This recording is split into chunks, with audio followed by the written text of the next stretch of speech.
Alexander the Great, the undefeated military genius who, before the age of 33, shattered the Persian Empire, conquered the known world from Greece to India, and changed the course of history forever. The greatest general in history, Alexander the Great, all parts. Origins and formation. The world before Alexander was born. To understand Alexander the Great, one must first understand the world that necessitated his existence. Alexander did not step into a vacuum. He was born into a fractured world teetering on the edge of a new era. The mid-4th century BCE was a period of exhaustion for the old powers and opportunity for the new. The classical age of Greece was fading, the colossal Persian Empire was facing internal strife, and in the rough, mountainous north, a barbarian kingdom was quietly rewriting the rules of war. This is the comprehensive history of the geopolitical, military, and social landscape of the known world immediately preceding the birth of Alexander in 356 BCE. 1. The exhaustion of the Greek city-states, the polis. For centuries, the Greek world had been defined by the polis, city-state. Athens, Sparta, and Thebes were the titans of this era. However, by the time Alexander was conceived, these titans were battered, bankrupt, and bitter. 1. The shadow of the Peloponnesian Wars. The Great War between Athens and Sparta, 431 to 404 BCE, had effectively committed suicide for the Greek Golden Age. While Sparta won, the victory was Pyrrhic. It left the Greek mainland depopulated, economically ruined, and politically unstable. The concept of pan-Hellenism, Greek unity, was a philosopher's dream, but in reality, Greeks spent more time killing other Greeks than fighting outsiders. 2. The fall of Spartan hegemony. For generations, Sparta was considered invincible on land. This myth was shattered in 381 BCE at the Battle of Leuctra. The Theban general Epaminondas used a revolutionary tactic called the oblique order to crush the Spartan lines. This event is crucial for Alexander's history because his father, Philip II, was a hostage in Thebes during this time. Philip studied Epaminondas's tactics that would later form the blueprint for the Macedonian army. By 356 BCE, Sparta was a second-rate power, isolated and brooding in the Peloponnese. 3. Athens, a fading star. Athens, the cradle of democracy, was trying to rebuild its maritime empire, the Second Athenian League. However, it lacked the funds and the manpower of the previous century. Its democracy had become volatile, often executing its own generals for minor failures. Demosthenes, the great orator, was trying to rally Athens against the rising threat of Macedonia, but the city was paralyzed by indecision and luxury. 4. The rise of Thebes. For a brief moment before Alexander's birth, Thebes was the dominant power in Greece, but after the death of their brilliant leader Epaminondas in 382 BCE, Thebes lacked the strategic vision to unite Greece. They left behind a power vacuum, one that Macedonia was poised to fill. 2. The Achaemenid Empire, the Colossus to the east. While the Greeks squabbled over small patches of rocky land, the Achaemenid Persian Empire ruled the world. Stretching from the shores of modern-day Turkey, Anatolia, to the Indus River in India, and from Egypt to the brave lands of Central Asia, it was the largest empire human history had ever seen. 1. The Great King, Artaxerxes III. Around the time of Alexander's birth, the Persian throne was occupied by Artaxerxes III, who took the throne in 388 BCE. Contrary to the popular Western narrative that portrays Persia as weak and effeminate, Artaxerxes III was a ruthless and capable administrator. He spent the years before Alexander's rise crushing rebellions and reconquering Egypt. The satrapy system, The empire was divided into provinces called satrapies, ruled by satraps, governors. These satraps were powerful princes in their own right. By the mid-4th century, many Western satraps in modern-day Turkey were acting like independent kings. They hired Greek mercenaries, minted their own coins, and often defied the great king. This decentralization would later prove to be a fatal flaw when Alexander invaded, as the local satraps failed to coordinate a unified defense. Infinite wealth. The economic disparity between Greece and Persia was staggering. The Persian vaults in Susa and Persepolis held gold reserves that had accumulated for 200 years. To a Greek, the great king was a figure of godlike wealth. This wealth allowed Persia to influence Greek politics simply by bribing politicians, a policy known as archers, referring to the image of an archer on Persian gold coins. Macedonia, the sleeping dragon.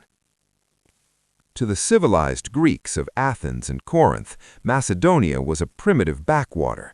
They regarded the Macedonians as semi-barbarians who drank their wine undiluted, a social taboo, and were ruled by kings rather than democracies. 1. Geography and resources. Macedonia was distinct from southern Greece. It was a land of high mountains, vast plains, and bitter winters. Unlike the trading economy of Athens, Macedonia was pastoral and feudal. However, it possessed something the south lacked: timber and minerals. The Macedonian mountains were rich in gold and silver, and their forests were the best wood for shipbuilding. 2. A history of instability. Before Alexander's father took the throne, Macedonia was on the verge of collapse. It was constantly invaded by Illyrians from the north and Thracians from the east. Kings were assassinated with alarming regularity. The Macedonian aristocracy, the companions, were unruly warlords who obeyed the king only when it suited them. 3. The ascension of Philip II, 359 BCE. The most critical event in the world before Alexander was the rise of Alexander's father, Philip II. In 359 BCE, Macedonia's army was slaughtered by Illyrians. 4,000 men died, including the king. Philip took charge of a broken nation. Through sheer diplomatic genius and military innovation, he stabilized the borders. Philip is the architect of the world Alexander inherited. Without Philip, Alexander would have been a minor chieftain in a mountain tribe. Philip unified the unruly barons, secured the gold mines of Mount Pangeo, providing the funding for future wars, and professionalized the army. IV. The Military Revolution, Forging the Hammer. The world before Alexander saw a massive shift in how wars were fought. The traditional Greek style of warfare, hoplite warfare, was becoming obsolete. Previously, Greek armies were malicious. Farmers would pick up shields, fight a battle, and go home for the harvest. By 356 BCE, war became a profession. Mercenaries were common. A professional soldier fought year-round. Philip II created the first national standing army in Europe. 2. The Macedonian Phalanx. Philip introduced the sarissa, an 18 to 20-foot-long pike made of cornel wood. While traditional Greek hoplites used 8-foot spears, the Macedonian phalanx could strike the enemy before the enemy could even reach them. This formation was a porcupine of spear points, impenetrable from the front. 3. Combined arms tactics. The most significant innovation of the pre-Alexander world was the integration of infantry and cavalry. In southern Greece, cavalry was an afterthought. In Macedonia, the aristocracy were born horsemen. Philip developed the hammer and anvil tactic. The anvil, the phalanx, holds the enemy line in place with their massive pikes. The hammer, the heavy cavalry, the companion cavalry, charges into a gap or the flank to deliver the killing blow. Alexander was born into a military machine that was decades ahead of its time. V. The intellectual climate. The world of 356 BCE was not just changing physically, but mentally. 1. The end of the city-state mentality. Philosophers like Isocrates began preaching that Greek city-states were too small to survive on their own. He called for a pan-Hellenic leader to unite Greece and lead a war against Persia. This idea took root in the minds of the Macedonian court. 2. Plato and Aristotle. In Athens, Plato was nearing the end of his life, and Aristotle was rising to prominence. The intellectual world was obsessed with categorizing knowledge, biology, ethics, politics. This scientific curiosity would be instilled in Alexander, who was later tutored by Aristotle, turning his future conquest into not just a military campaign, but a scientific expedition. VI. Beyond the horizon. While the narrative focuses on Greece and Persia, the wider world was also active. Rome. In 356 BCE, Rome was a modest regional power in central Italy, still fighting their neighbors, the Samnites and Etruscans. They were centuries away from becoming an empire, entirely irrelevant to Alexandria. World. Carthage. To the west, the Phoenician city of Carthage controlled the seas of the western Mediterranean, wary of Greek expansion in Sicily. India. To the far east, the Nanda Empire was consolidating power in the Magadha region. This was a land of war elephants and vast armies, a rumor to the Greeks, but a reality that awaited Alexander. The stage is set. By the year 356 BCE, the world was holding its breath. The Persian Empire was a giant with clay feet, immensely rich but structurally fractured. Greece was a collection of squabbling ruins, desperate for order but resentful of authority. Macedonia was a coiled spring, armed with new technology and led by a visionary king, Philip II. Into this volatile mix of declining empires and rising military technology, Alexander was born. He did not create the tools of his conquest, he inherited them. The world had been unknowingly preparing for him for 50 years. The old order was dying, and the stage was perfectly illuminated for the arrival of the new God King. Macedon, the rising power in a divided Greek world. While the Persian Empire rested on its laurels and the Greek city-states exhausted themselves in petty squabbles, a storm was gathering in the north. This chapter details how a fringe kingdom, previously dismissed as a land of barbarians, systematically dismantled the independence of the Greek world to forge a unified superpower. This is not just a story of war, but of the greatest diplomatic heist in ancient history. The internal transformation, unifying the tribes. Before Macedon could conquer the world, it first had to conquer itself. Unlike the urbanized south, Macedon was split into two distinct regions: Lower Macedonia, the coastal plains ruled by the king, and Upper Macedonia, the rugged highlands ruled by fierce, semi-independent barons. Taming the barons. For centuries, the barons of Upper Macedonia were loyal only to their local interests. King Philip II realized that he could not march south if his own backyard was rebellious. He implemented a brilliant social engineering strategy known as the School of Pages, Basilikoi Paides. Philip demanded that the sons of all-powerful barons be sent to his court at Pella. Ostensible purpose, to educate them in Greek culture and military arts. Actual purpose, they served as hostages to ensure their father's loyalty. Simultaneously, these boys grew up fiercely loyal to the king, not their tribal fathers. This generation of royal pages would later become Alexander's generals, including Ptolemy and Hephaestion. The economic engine, the mines of Pangaeum. War requires gold, and Macedon was initially poor. Philip solved this by seizing the colony of Cronides in 356 BCE, the year of Alexander's birth, renaming it Philippi. He exploited the gold mines of Mount Pangaeum, which began producing 1,000 talents of gold annually. This was an astronomical sum, allowing Philip to do something no Greek state could afford.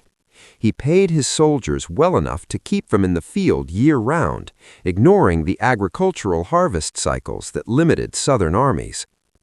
The diplomacy of deceit. Philip II was a warrior, but his greatest weapon was his tongue. He famously stated that no fortress is impregnable if a donkey laden with gold can climb the wall. His dealings with Athens serve as a masterclass in geopolitical manipulation. The illusion of friendship. The strategic key to the north was the city of Amphipolis. Athens claimed it, but Philip occupied it. Instead of declaring war, Philip sent envoys to Athens, promising to hand Amphipolis over to them once he had secured his borders. The Athenians, desperate to believe him and distracted by their own social war against their rebellious allies, accepted his word. By the time they realized Philip had no intention of returning the city, he had already fortified it and used it as a base to seize the entire northern coastline. The Third Sacred War, 356 to 346 BCE. Philip's genius lay in finding a legal excuse to intervene in Greek affairs. The opportunity arose with the Third Sacred War, fought over control of the Oracle of Delphi. The Phocians had seized the temple, committing a sacrilege in the eyes of the Greeks. Thebes and Thessaly, unable to defeat the Phocians, asked Philip for help. This was the opening he needed. Philip marched south not as a conqueror, but as the defender of Apollo. He crushed the Phocians at the Battle of Crocus Field in 352 BCE. As a reward, he was given a seat on the Amphictonic Council, the governing body of the Delphic Oracle. The barbarian king was now an official arbiter of Greek religion and politics. The ideological battle. Demosthenes versus Isocrates. As Macedon's shadow lengthened over Greece, Athens became the center of an existential war regarding how to respond. Demosthenes and the Philippics. The great orator Demosthenes was the first to recognize the existential threat Philip posed. In a series of fiery speeches known as the Philippics, Demosthenes warned the Athenians that Philip was not a friend, but a tyrant who would extinguish their democracy. Demosthenes argued that Philip's peace was merely preparation for war. However, his warnings often fell on deaf ears, as the Athenian public was weary of conflict and easily bribed by Macedonian gold. Isocrates and Pan-Hellenism. On the other side was the elderly rhetorician Isocrates. He viewed the endless wars between Athens, Sparta, and Thebes as a sickness. To him, Philip was the surgeon. Isocrates wrote open letters to Philip, inviting him to unite Greece and lead a crusade against the ancient enemy, Persia.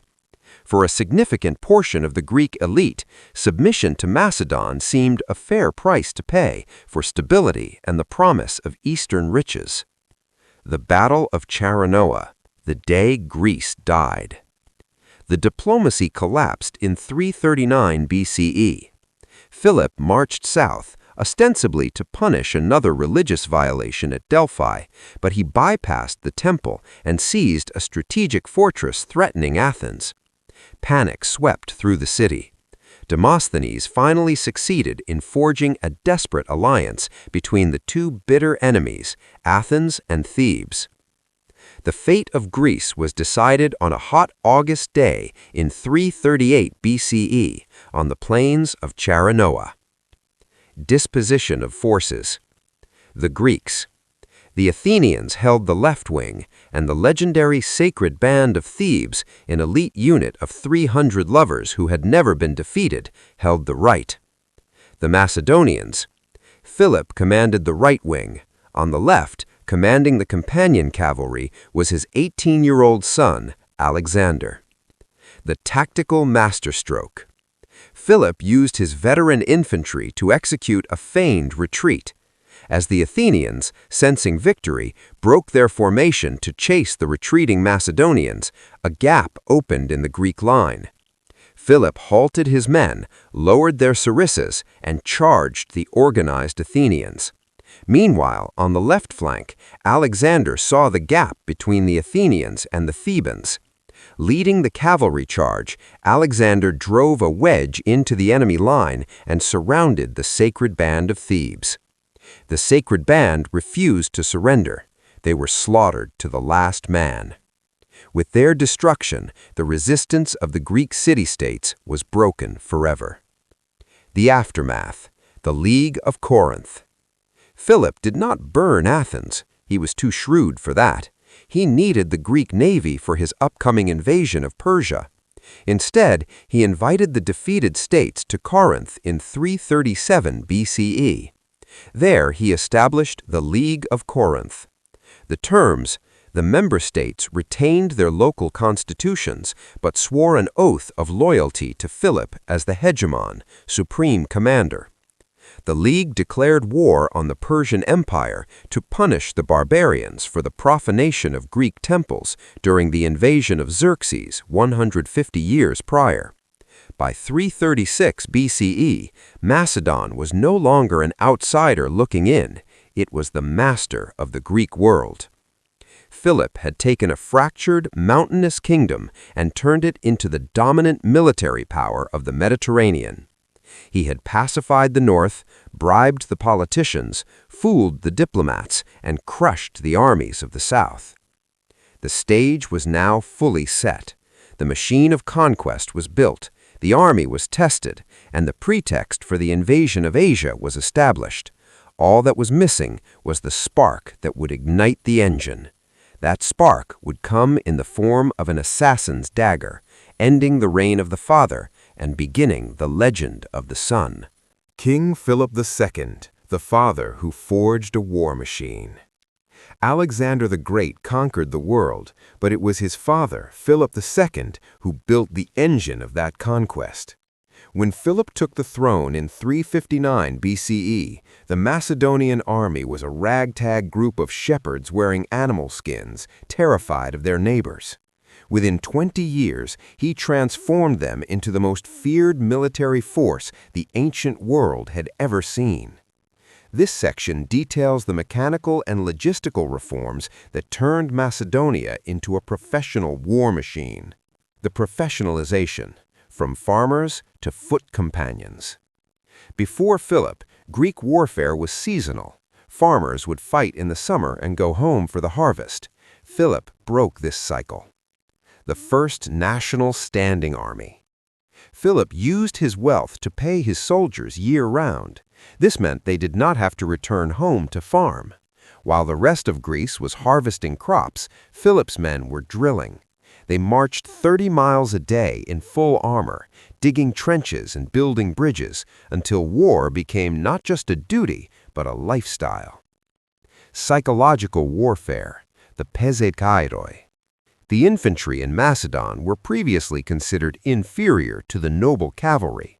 To boost their morale, Philip gave them a new title, pezetairoi, foot companions. This simple change in language made the common soldier feel like a partner to the king, instilling a fanatical loyalty that would later drive them to the ends of the earth with Alexander. Revolution in logistics, the fast army. The greatest weakness of ancient armies was their baggage train, wagons, oxen, and camp followers. Philip realized that speed was a weapon. Banning the carts. Philip banned the use of ox-drawn carts for carrying equipment. He also strictly limited the number of servants, one servant for every 10 infantrymen. The result, every soldier was forced to carry his own equipment, rations, and supplies, often weighing 70 to 80 pounds. This earned them the nickname Philip's Mules. However, without slow wagons holding them back, the Macedonian army could move 2 or 3 times faster than any other army. They could appear out of nowhere, striking enemies before they even knew Philip was on the move. Engineering and siegecraft. Before Philip, Greeks were terrible at taking walled cities. They would simply surround a city and wait years for the defenders to starve. Philip had no patience for this. The rise of the engineers. Philip was the first Greek king to hire a permanent corps of engineers. He invited the best mathematical minds from across the Mediterranean to Pella to design new machines. The torsion catapult. Under Philip's patronage, engineers developed torsion technology, using tightly twisted ropes of hair or sinew to store energy. This allowed them to build catapults, the catapeltes, that could fire arrows and stones with terrifying force. For the first time in history, walls were no longer a guarantee of safety. This technology was crucial for Alexander's future sieges of Tyre and Gaza. The cavalry wedge. While the Greeks fought in square blocks, Philip reorganized his elite companion cavalry into a wedge formation, shaped like a triangle. The advantage: a square block is hard to turn. A wedge, led by a single commander at the tip, could turn instantly to the left or right, slicing through enemy lines like a knife. This maneuverability allowed the Macedonian cavalry to strike the weak points of an enemy formation with surgical precision. The warrior king, leading from the front. Philip did not command from a tent in the rear. He fought in the front line. His body was a map of his campaigns, and this visible sacrifice won him the undying love of his men. During his reign, he lost his right eye to an arrow at the siege of Methone. He had his collarbone broken in battle against the Illyrians. He was maimed in the arm and the leg by spear thrusts, leaving him with a permanent limp. He bore these wounds proudly, teaching his son Alexander that a king must bleed more than his soldiers. By the time of his death, Philip II had created a war machine that was self-sufficient, incredibly fast, and technologically superior to anything in Asia or Greece. He handed Alexander a loaded weapon. The war machine was fully fueled and running. All Alexander had to do was point it at Persia and pull the trigger. Olympias, the mother who shaped a king's destiny. While Philip built Alexander's army, it was his mother, Olympias, who built his soul. History often overlooks her, but without Olympias, Alexander would have been just another Macedonian warlord. She was the one who planted the seed of divinity in his mind, convincing him that he was destined to conquer not just lands, but history itself. The mystic from Epirus. Olympias was not Macedonian. She was a princess from the rugged land of Epirus, west of Macedonia, and a member of the Aeacid dynasty, which claimed descent from the legendary hero Achilles. The snake handler. Olympias was a devout follower of the cult of Dionysus, the god of wine and ecstasy. Historical accounts like Plutarch mention that she was often seen handling tame snakes. Legend says she even slept with snakes in her bed. This terrified Philip and the Macedonian court, who viewed her as a sorceress. To Alexander, however, this reinforced that his mother had a connection to the divine world that others did not understand. The myth of divine birth. The most crucial role Olympias played was shaping Alexander's identity. She did not want him to think of himself merely as Philip's son. The thunderbolt and the dragon. Olympias spread a powerful myth about Alexander's conception.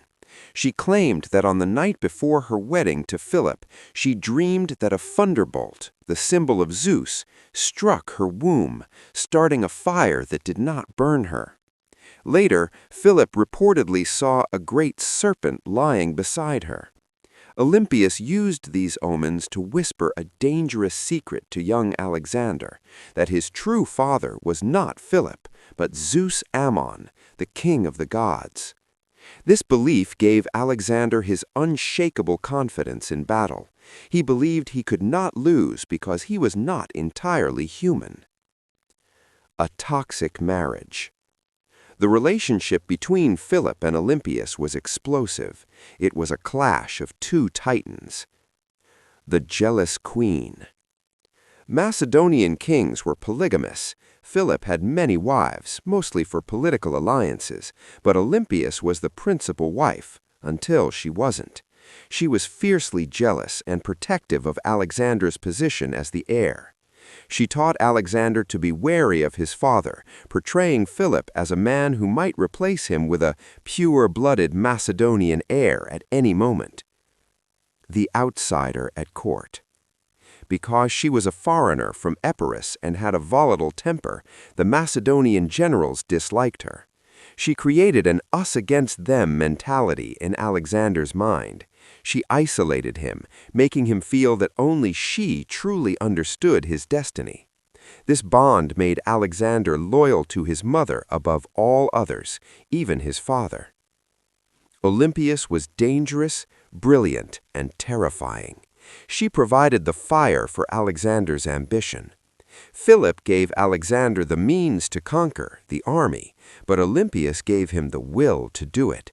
She raised him on stories of Achilles and Zeus, ensuring that when he looked in the mirror, he didn't see a boy, he saw a god waiting to be unleashed. The birth of Alexander, 356 BCE. The birth of Alexander was not a quiet domestic event, it was a cosmic explosion. History records that on the day he entered the world, the earth shook with omens, and the gods seemed to rearrange the fate of nations to welcome him. While King Philip was away on a military campaign, the future conqueror took his first breath in the palace of Pella during the hot summer of 356 BCE. The Day of Three Victories. It's rare for a king to receive even one piece of good news during a war. On the day Alexander was born, Plutarch records that King Philip received 3 distinct messages simultaneously. This coincidence was so improbable that it terrified the court soothsayers. The defeat of the Illyrians. The first messenger arrived from the battlefield. He reported that Philip's most trusted general, Parmenion, had crushed the Illyrian army in a massive battle to the north. The ancient enemies of Macedonia had been slaughtered. The Olympic gold. The second messenger arrived from Olympia, far to the south. He announced that Philip's racehorse had won the prestigious chariot race at the Olympic Games. In the Greek world, an Olympic victory was considered a blessing from Zeus himself. It gave Philip immense prestige among the civilized Greek states. The birth of the heir. The third messenger arrived from Pella. He told the king that Olympias had safely given birth to a healthy son. The seers and priests immediately interpreted this triple victory as a divine sign. They prophesied that a boy born on a day of such overwhelming triumph could never be defeated in battle. The cosmic sacrifice, the burning of Ephesus. While Macedonia celebrated, a tragedy struck across the Aegean Sea in Asia Minor, modern-day Turkey. The Temple of Artemis. On the exact night of Alexander's birth, the Temple of Artemis at Ephesus, one of the 7 wonders of the ancient world, burned to the ground. It was a structure of unimaginable beauty, destroyed by a madman named Herostratus, who wanted to immortalize his name. The timing of the fire became a legend. The ancient historian Hegesias of Magnesia famously wrote, "It is no wonder the temple burned down, for Artemis was away attending the birth of Alexander." This story spread rapidly. It suggested that the goddess of childbirth, Artemis, was so focused on bringing Alexander safely into the world that she allowed her own home to be destroyed. To the people of the time, this implied that the life of this one child was worth more than the greatest temple on earth. The prophecy of the Magians. The Persian Magi, Zoroastrian priests, who were present in Ephesus at the time of the fire, reportedly ran through the streets beating their faces and crying out in terror. They did not mourn the building, they mourned what the fire signified. They prophesied that on this day a great torch has been kindled in some part of the world that will one day consume the entire East. They correctly sensed that the birth of this child signaled the end of the Persian Empire. Alexander entered the world amidst the smoke of burning temples and the cheers of victorious armies. He was not born into peace, he was born into a crescendo of violence and glory. From his very first breath, the world was telling him that he was not ordinary. The stage was no longer just set, the main character had finally arrived. Omens, prophecies, and legends surrounding his birth. While history records the dates and battles, legend records the magic. Beyond the burning of temples and battlefield victories, there were deeper, more personal prophecies that haunted the House of Macedon. The dream of the lion seal. While Olympias dreamed of thunderbolts, King Philip had a haunting dream of his own shortly after his wedding. This legend is critical because it reveals Philip's own suspicion about his son's nature. The vision.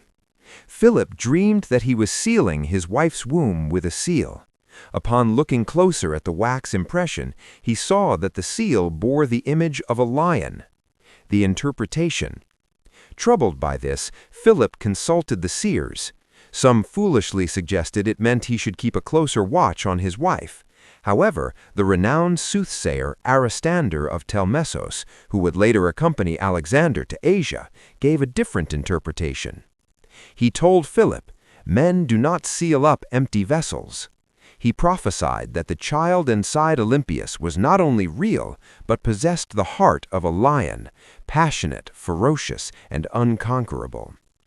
This omen set the expectation that the boy would possess a wild, animalistic strength that no law could tame. The legend of Nectanebo, the Egyptian sorcerer. There is a famous alternative legend that circulated widely in the ancient world, distinct from the Zeus myth. It concerns the last native pharaoh of Egypt, Nectanebo II. History tells us Nectanebo II fled Egypt in 343 BCE to escape the Persians. However, legend claims he traveled to Macedonia disguised as an astrologer. The story goes that he mesmerized Olympias with his magic and prophecies. The false form. In this version of the legend, it was not Zeus who visited Olympias in her bed, but Nectanebo using magic to disguise himself as the god Ammon. This story served a crucial political purpose later in Alexander's life. When he conquered Egypt, the Egyptians did not see him as a foreign invader, but as the returning son of their last true pharaoh, come to reclaim his birthright. The physical omens, marked by the gods. Unlike ordinary infants, legends state that Alexander's physical body bore signs of divinity from birth. These were not considered deformities, but stigmata of a higher power. The heterochromia, the eyes of the king. It was widely reported that Alexander had eyes of two different colors, a condition known as heterochromia. One eye, usually said to be the left, was dark as the night or brown, while the other was blue as the sky. The meaning. The ancients interpreted this duality as a sign that he belonged to two worlds. The dark eye represented his connection to the earth and mortality, while the blue eye represented his connection to the heavens and the gods. The scent of the gods. Plutarch records a peculiar detail. Alexander's skin did not smell like a normal human. Most people of that era smelled of sweat and dust. However, Alexander reportedly emitted a pleasant fragrance like balm or flowers, and his breath was sweet. The meaning. In Greek mythology, a sweet aroma, ambrosia, was the hallmark of the gods. To those who stood near him, he literally smelled divine, reinforcing the belief that his blood was not entirely human. The bloodline prophecy. Hercules versus Achilles. The final legend surrounding his birth was strictly genealogical, but treated as a prophecy of character. From Philip's side, he was an Argiad, a descendant of Hercules, the son of Zeus, known for strength and labor. From Olympia's side, she was an Aeacid, a descendant of Achilles, the hero of Troy, known for rage and glory. The prophecy was that a child combining the blood of Hercules and Achilles would be destined for a life of short glory. Like Achilles, he had a choice: a long, peaceful life of obscurity, or a short, burning life of eternal fame. The legends say that from the moment of his birth, the choice had already been made. He was bred for the latter. These legends, the lion seal, the sorcerer pharaoh, the mismatched eyes, and the fragrant skin, created an aura of inevitability around Alexander. He was not just a prince being trained to rule, he was a phenomenon being observed. To the people of his time, the question was never if he would do great things, but rather what terrible price the world would pay for his greatness. Alexander's early childhood and signs of greatness. Alexander's nursery was not filled with toys, but with instruments of war and tales of heroes. While most princes are raised in luxury, Alexander was raised in a deliberate crucible designed to harden his body and sharpen his mind. The Spartan upbringing, Leonidas the disciplinarian. Before he learned philosophy, Alexander learned hardship. His first governor was a relative of his mother named Leonidas of Epirus. Leonidas was a man of austere habits who believed that a future king should not be soft. No luxury allowed. Leonidas imposed a harsh regimen. He would frequently search Alexander's bedding and chests to ensure that his mother, Olympias, had not hidden any soft blankets or luxury snacks for the boy. The training. Alexander was taught to march quickly and eat little. When asked later in life where he kept his treasures, Alexander famously said that Leonidas had given him the best 2 cooks in the world: a night march to make me hungry for breakfast, and a small breakfast to make me hungry for dinner.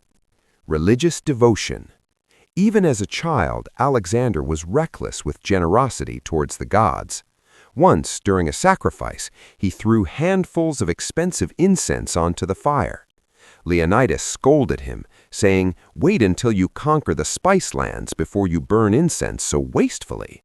Years later, after conquering Gaza, a center of the spice trade, Alexander sent Leonidas 18 tons of frankincense and myrrh with a note: "I have sent you plenty of spice, so stop being stingy with the gods."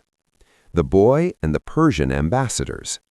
The most significant sign of greatness occurred when Alexander was just 7 or 8 years old. King Philip was away on a campaign, and a delegation of ambassadors arrived from the Persian Empire. Young Alexander was sent to entertain them. The interrogation. The Persian envoys expected the boy to ask childish questions about the hanging gardens, the golden vine, or the beautiful clothes of the Persian king. Instead, Plutarch records that Alexander interrogated them like a veteran general. He asked about the distances between major roads in Asia, the geography of the inner provinces, the character of the great king, was he a strong fighter, the military strength of the Persian army. The reaction. The ambassadors were astounded. They reportedly said to one another, "This boy is a great king. Ours is merely a rich one." They recognized that while Philip was a brilliant politician, his son possessed a terrifying, focused intelligence that was fixated on conquest. The fear of inheriting nothing. While most children are happy when their fathers succeed, Alexander was not. As news of Philip's endless victories reached the palace at Pella, Alexander did not celebrate. The famous lament. According to historical accounts, upon hearing that Philip had captured another city, Alexander would weep and complain to his friends, "Boys, my father will anticipate everything, and for me he will leave no great or brilliant achievement to be displayed to the world with you." Glory over wealth. This revealed his core motivation. He did not care about inheriting wealth or a stable kingdom, which Philip was building. He cared only struggle and glory, kleos. He feared that if Philip conquered the whole world, there would be no challenges left for him to overcome. He viewed his father's success as a thief stealing his own future opportunities.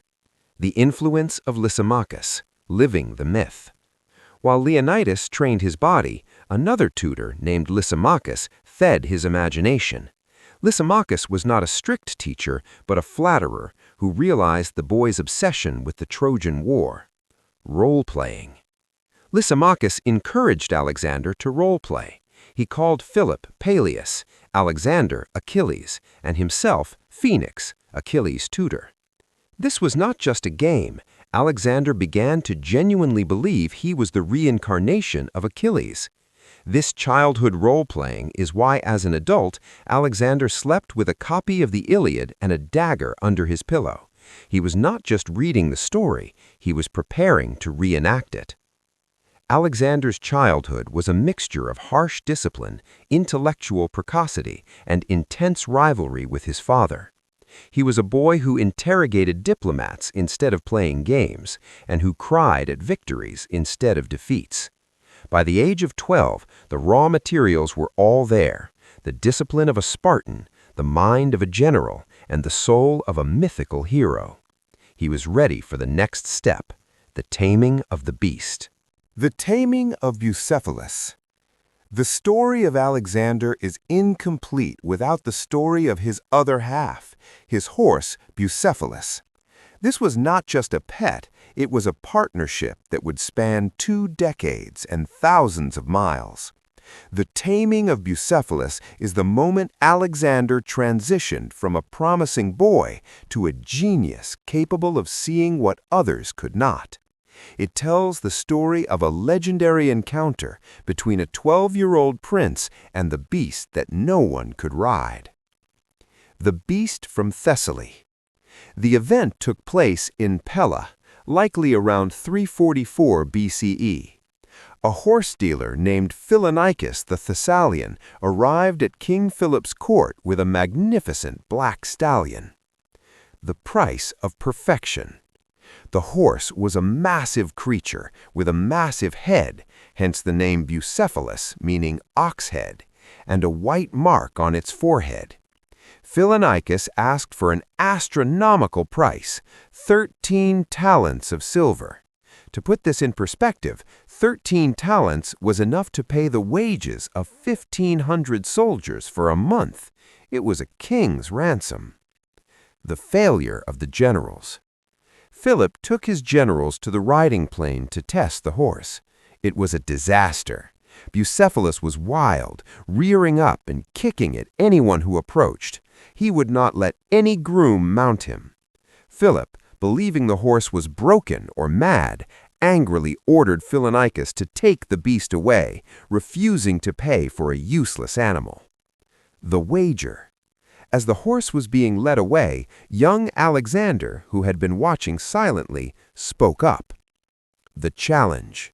Alexander exclaimed, "What a horse they are losing for want of skill and spirit to manage him." Philip initially ignored him, but when Alexander kept complaining, Philip snapped, "Do you find fault with your elders as if you knew more than they do?" Alexander replied confidently, "I could manage this horse better than others do." The bet. Philip, amused and irritated by his son's arrogance, made a bet.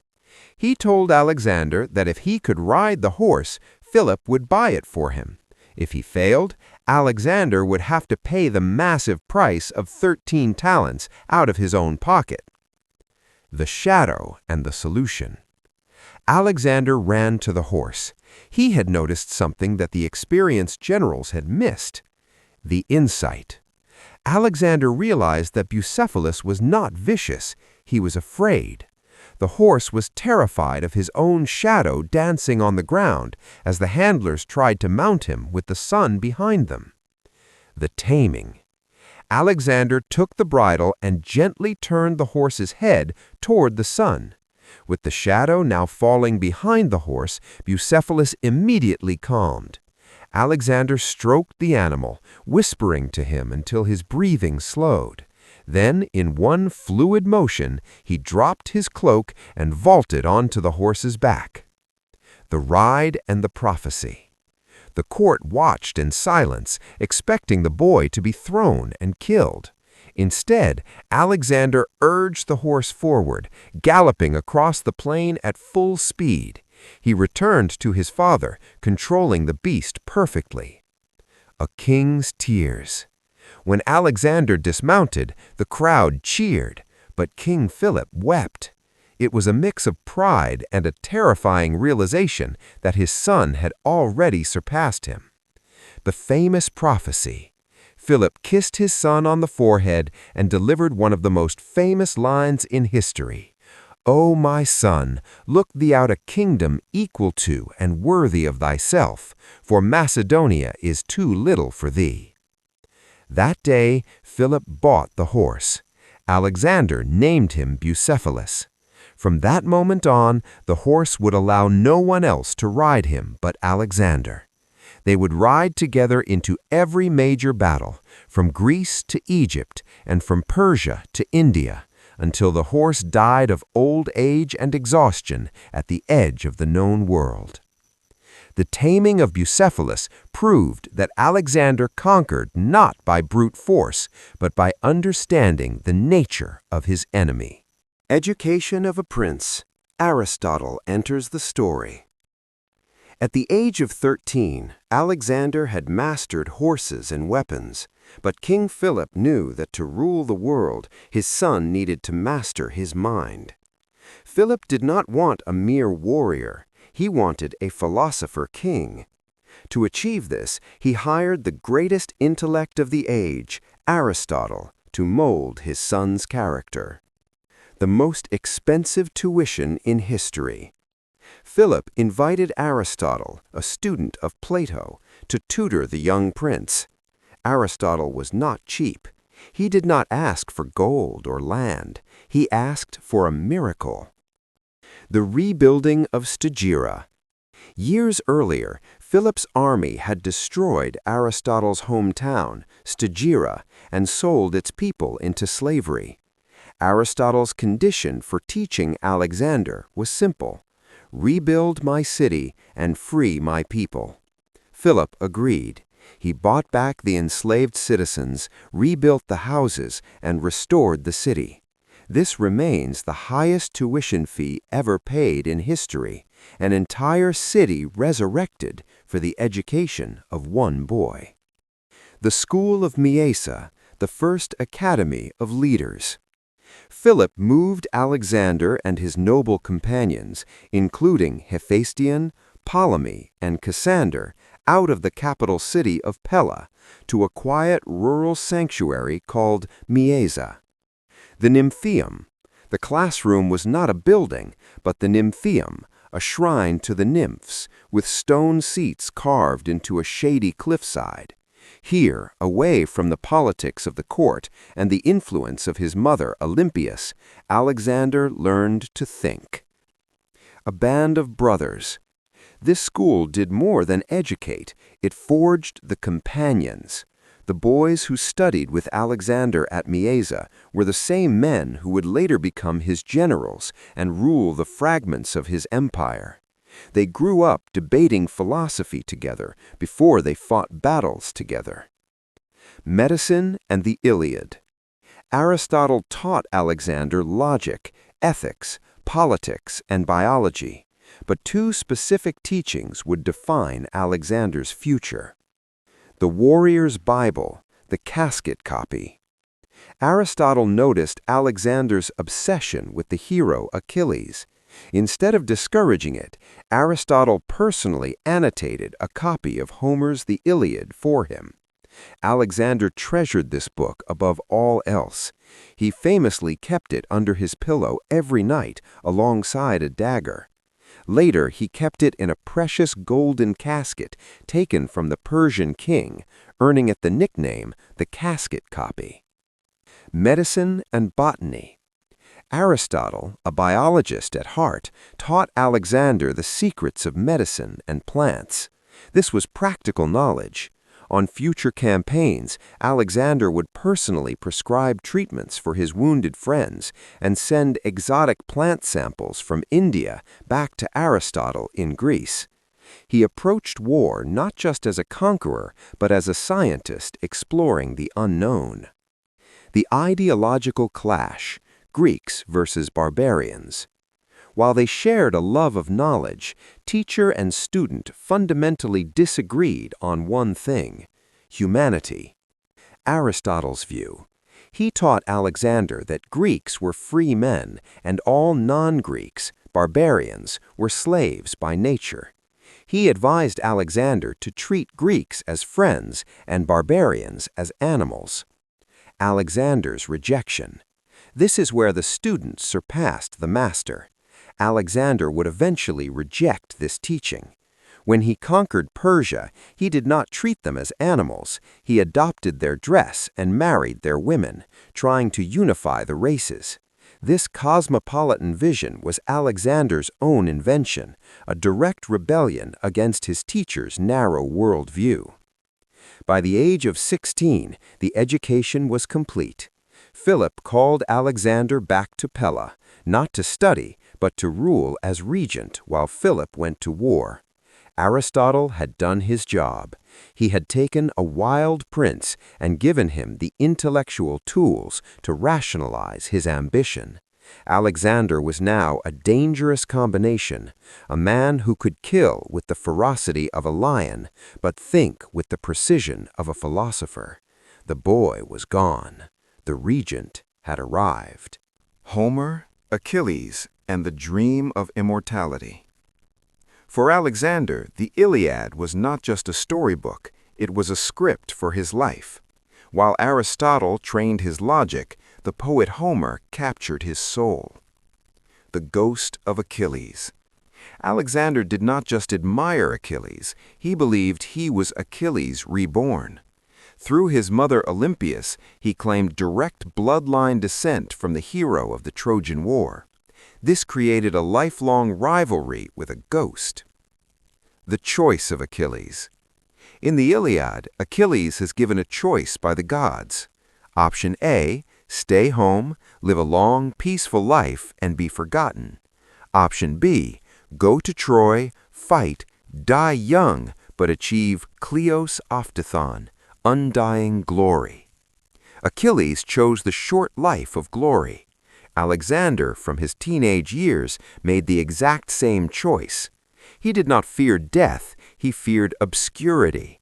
This explains his reckless behavior in future battles. He believed that to become a legend, he had to constantly flirt with death, just as Achilles did. Hephaestion, the new Patroclus. You cannot understand Alexander without understanding Hephaestion. He was Alexander's childhood friend, bodyguard, and alter ego. Mirroring the myth. In Homer's epic, Achilles has a soulmate named Patroclus. Their bond is the emotional core of the story. Alexander consciously modeled his relationship with Hephaestion on this archetype. The symbolism. Alexander publicly identified himself as Achilles and Hephaestion as Patroclus. This was a statement to the world: we are one soul in two bodies. It also foreshadowed tragedy, as the death of Patroclus is what drives Achilles insane with grief, a fate that would eerily repeat itself in Alexander's life years later. The burden of the poet. While Alexander envied Achilles' strength, he envied his luck even more, for one specific reason: Homer.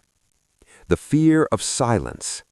Alexander was haunted by the fear that his deeds would be forgotten because there was no poet great enough to record them. He famously stood by the tomb of Achilles and exclaimed, "O fortunate youth to have found Homer as the herald of your glory." He knew that a hero is only as immortal as the words written about him. This is why Alexander brought a retinue of historians and calligraphers, like Callisthenes, on his campaigns. He wasn't just fighting a war, he was curating his own legend in real time. Pothos, the longing. Historians use a specific Greek word to describe Alexander's drive, pothos, or yearning or longing. Unlike Philip, who fought for land and security, Alexander fought because of an inexplicable longing to see what was beyond the horizon. Homer's poems instilled in him a curiosity about the ends of the earth.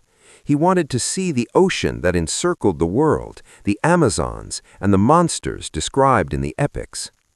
By the time he was a young man, the line between reality and mythology had blurred for Alexander. He did not view the Persian Empire as a geopolitical entity. He viewed it as a stage where he would perform his version of the Iliad. He was no longer just King Philip's son.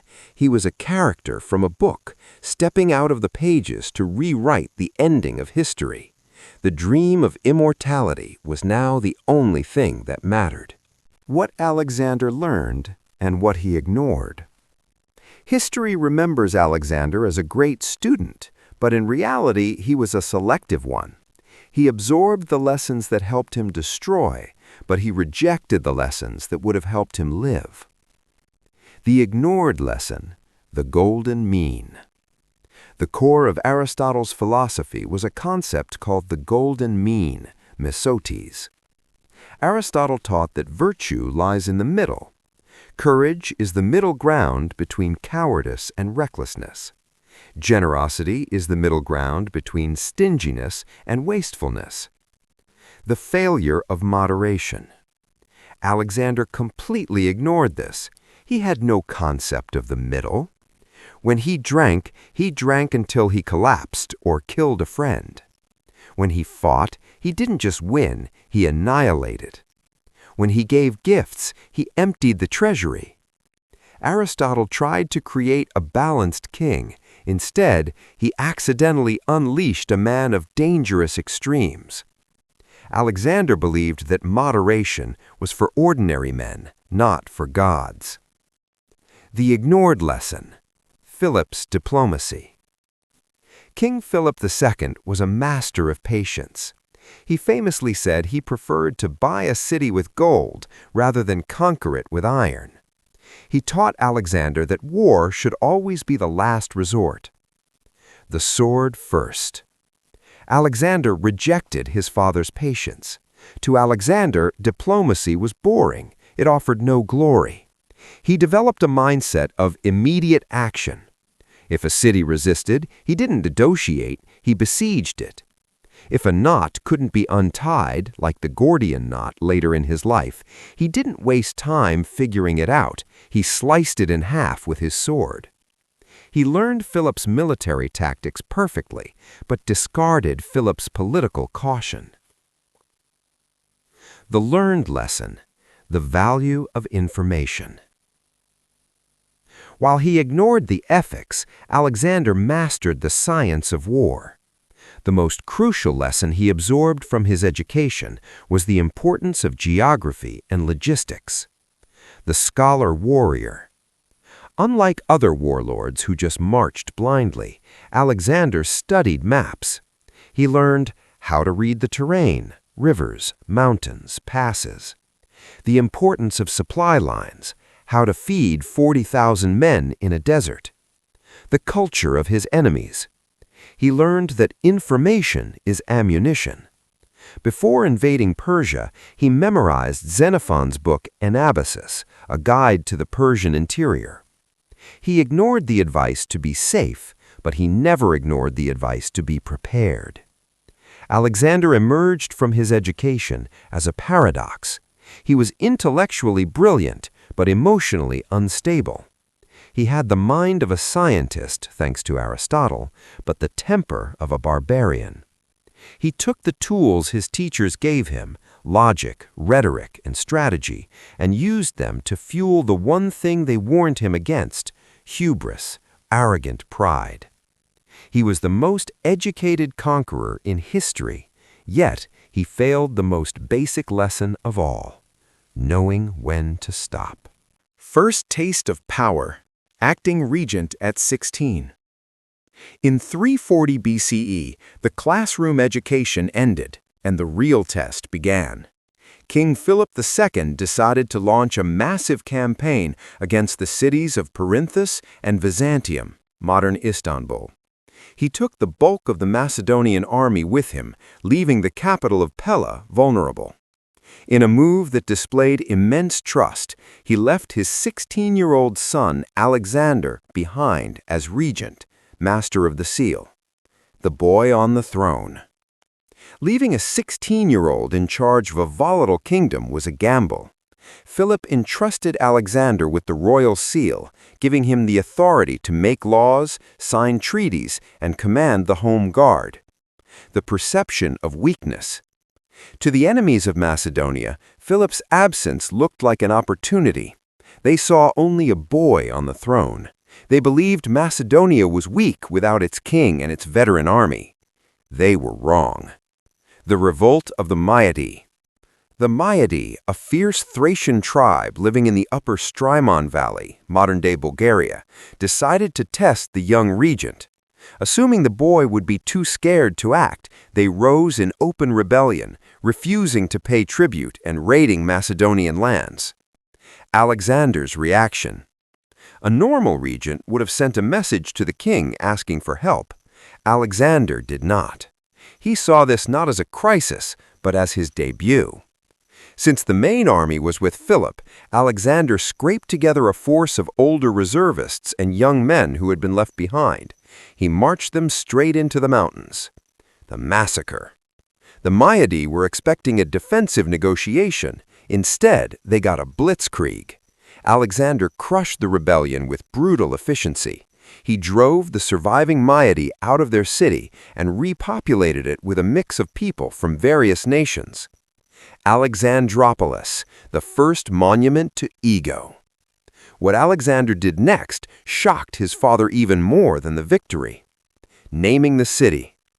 It was a tradition for kings to name cities after themselves. Philip had built Philippi. Alexander, at only 16, decided he was already equal to a king. He renamed the captured Maiadi capital Alexandropolis, City of Alexander. The message to Philip. This was a bold, almost arrogant statement. By naming the city after himself, he was signaling to Philip and the court that he was not just a placeholder or a subordinate. He was a conqueror in his own right. He had started his collection of cities, which would eventually number over 70, beginning with a small Thracian outpost before he was even old enough to grow a full beard. The Maiadi revolt was a minor skirmish in the grand scheme of history, but it was psychologically massive. It proved two things. Alexander possessed immediate, decisive military instincts. His ambition could not be contained. When Philip returned, he was proud of the victory, but likely uneasy about the city's name. He realized that his son didn't just want to inherit the throne, he wanted to outshine the man sitting on it. The Battle of Chaeronea and Alexander's first command. The year was 338 BCE. On a hot August morning, the fate of the Western world stood on a plain in central Greece. This was not just a battle for territory, it was the final exam for Alexander. At 18 years old, he was given command of the most critical part of the army, the heavy cavalry, and tasked with destroying the most dangerous soldiers in Greece. The disposition, father and son. King Philip II drew up his army with a specific plan that relied entirely on his son's competence. Philip's position. The king commanded the right wing, facing the amateur citizen soldiers of Athens. Alexander's position. The prince commanded the left wing, facing the terrifying sacred band of Thebes. The challenge. The sacred band was a unit of 300 elite warriors, 150 pairs of lovers, who had remained undefeated for decades. They were professional killers who had previously crushed the Spartans. Philip gave Alexander the hardest job on the field: break the unbreakable line. The trap, breaking the line. The battle did not begin with a charge, but with a trick. Philip knew the Athenians were brave but undisciplined. As the armies clashed, Philip ordered his infantry to step back slowly, pretending to retreat. The Athenians, thinking they had won, broke their formation and rushed forward, screaming, "We have them!" As the Athenians chased Philip, they pulled away from their allies, the Thebans. A gap opened in the Greek line. From his position on the left, Alexander watched and waited for this exact moment. The charge of the wedge. As soon as the gap appeared, Alexander acted. He did not wait for a signal. He formed his companion cavalry into a wedge formation, a triangle with himself at the very tip. The impact. Alexander led the charge directly into the gap. It was the first time in history a cavalry charge was used as a shock weapon to break heavy infantry. Alexander and his riders smashed into the exposed flank of the sacred band. Personal combat. This was not a remote command. It was hand-to-hand butchery. Historical sources suggest Alexander was the first man to strike an enemy. He fought with a ferocity that terrified both his enemies and his own men, cutting his way through the Theban ranks. The annihilation of the sacred band. Cut off from their allies, the sacred band refused to surrender. They were surrounded by Alexander's cavalry. The result? Of the 300 men in the sacred band, 254 were found dead on the spot, all facing the enemy. The remaining few were wounded and captured. Alexander had not just defeated them, he had exterminated the finest unit in the Greek world. The aftermath, the Lion Monument. After the dust settled, Philip walked the battlefield. He saw the piles of dead bodies where his son had fought. According to legend, when Alexander looked upon the bodies of the sacred band, he did not cheer, he wept for their bravery. Later, a massive stone lion, the Lion of Chaeronea, was erected over their mass grave, a monument that still stands today. The Battle of Chaeronea changed everything. That night, during the victory feast, the Macedonian generals looked at the 18-year-old prince differently. He was bloodied, exhausted, but triumphant. King Philip was the mastermind, but Alexander was the hammer. The boy who had tamed Bucephalus had now tamed the armies of Greece. He was ready for Asia. Father and son, love, rivalry, and tension. The victory at Chaeronea should have united Philip and Alexander forever. Instead, it tore them apart.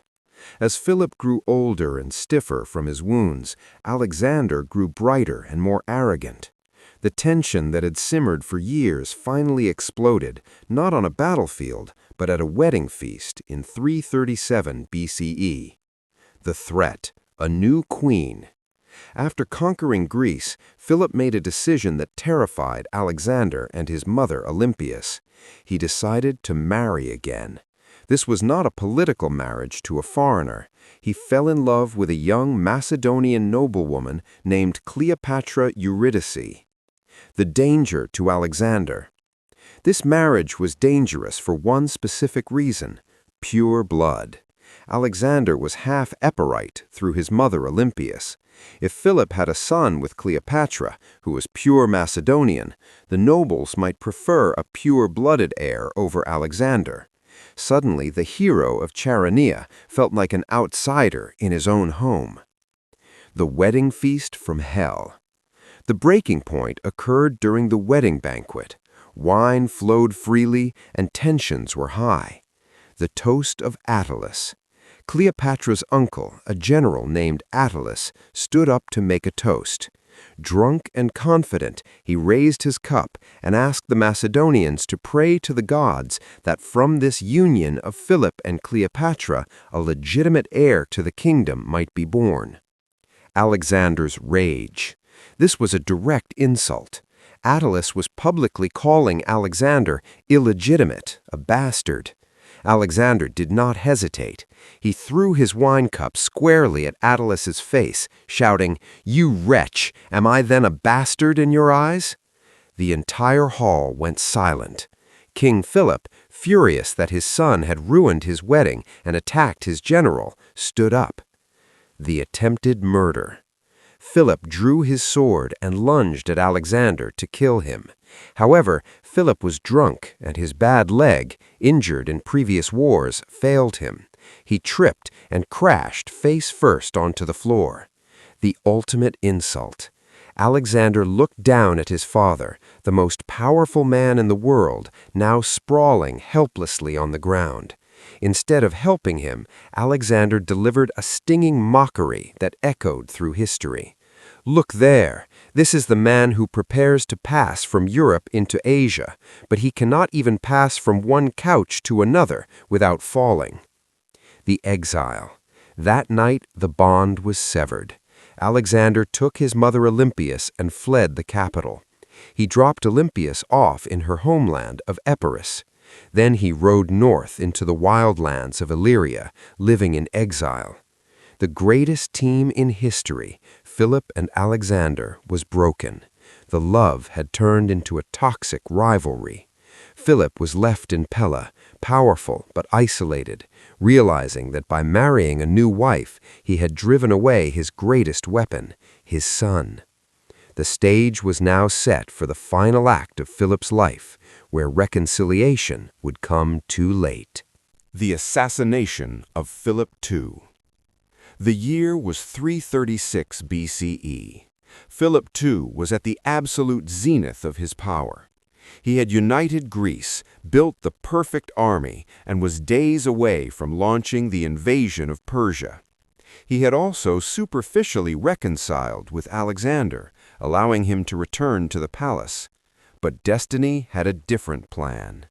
The man who had survived decades of war would not die on a battlefield, but at a celebration. The setting, the theater at Aegae. To heal the rift with Olympias and Epirus, Philip arranged a massive wedding between his daughter, also named Cleopatra, and Olympias's brother, Alexander of Epirus. The celebration was held in the ancient capital of Aegae, the hubris of the king. On the morning of the celebration, Philip made a fatal mistake of arrogance.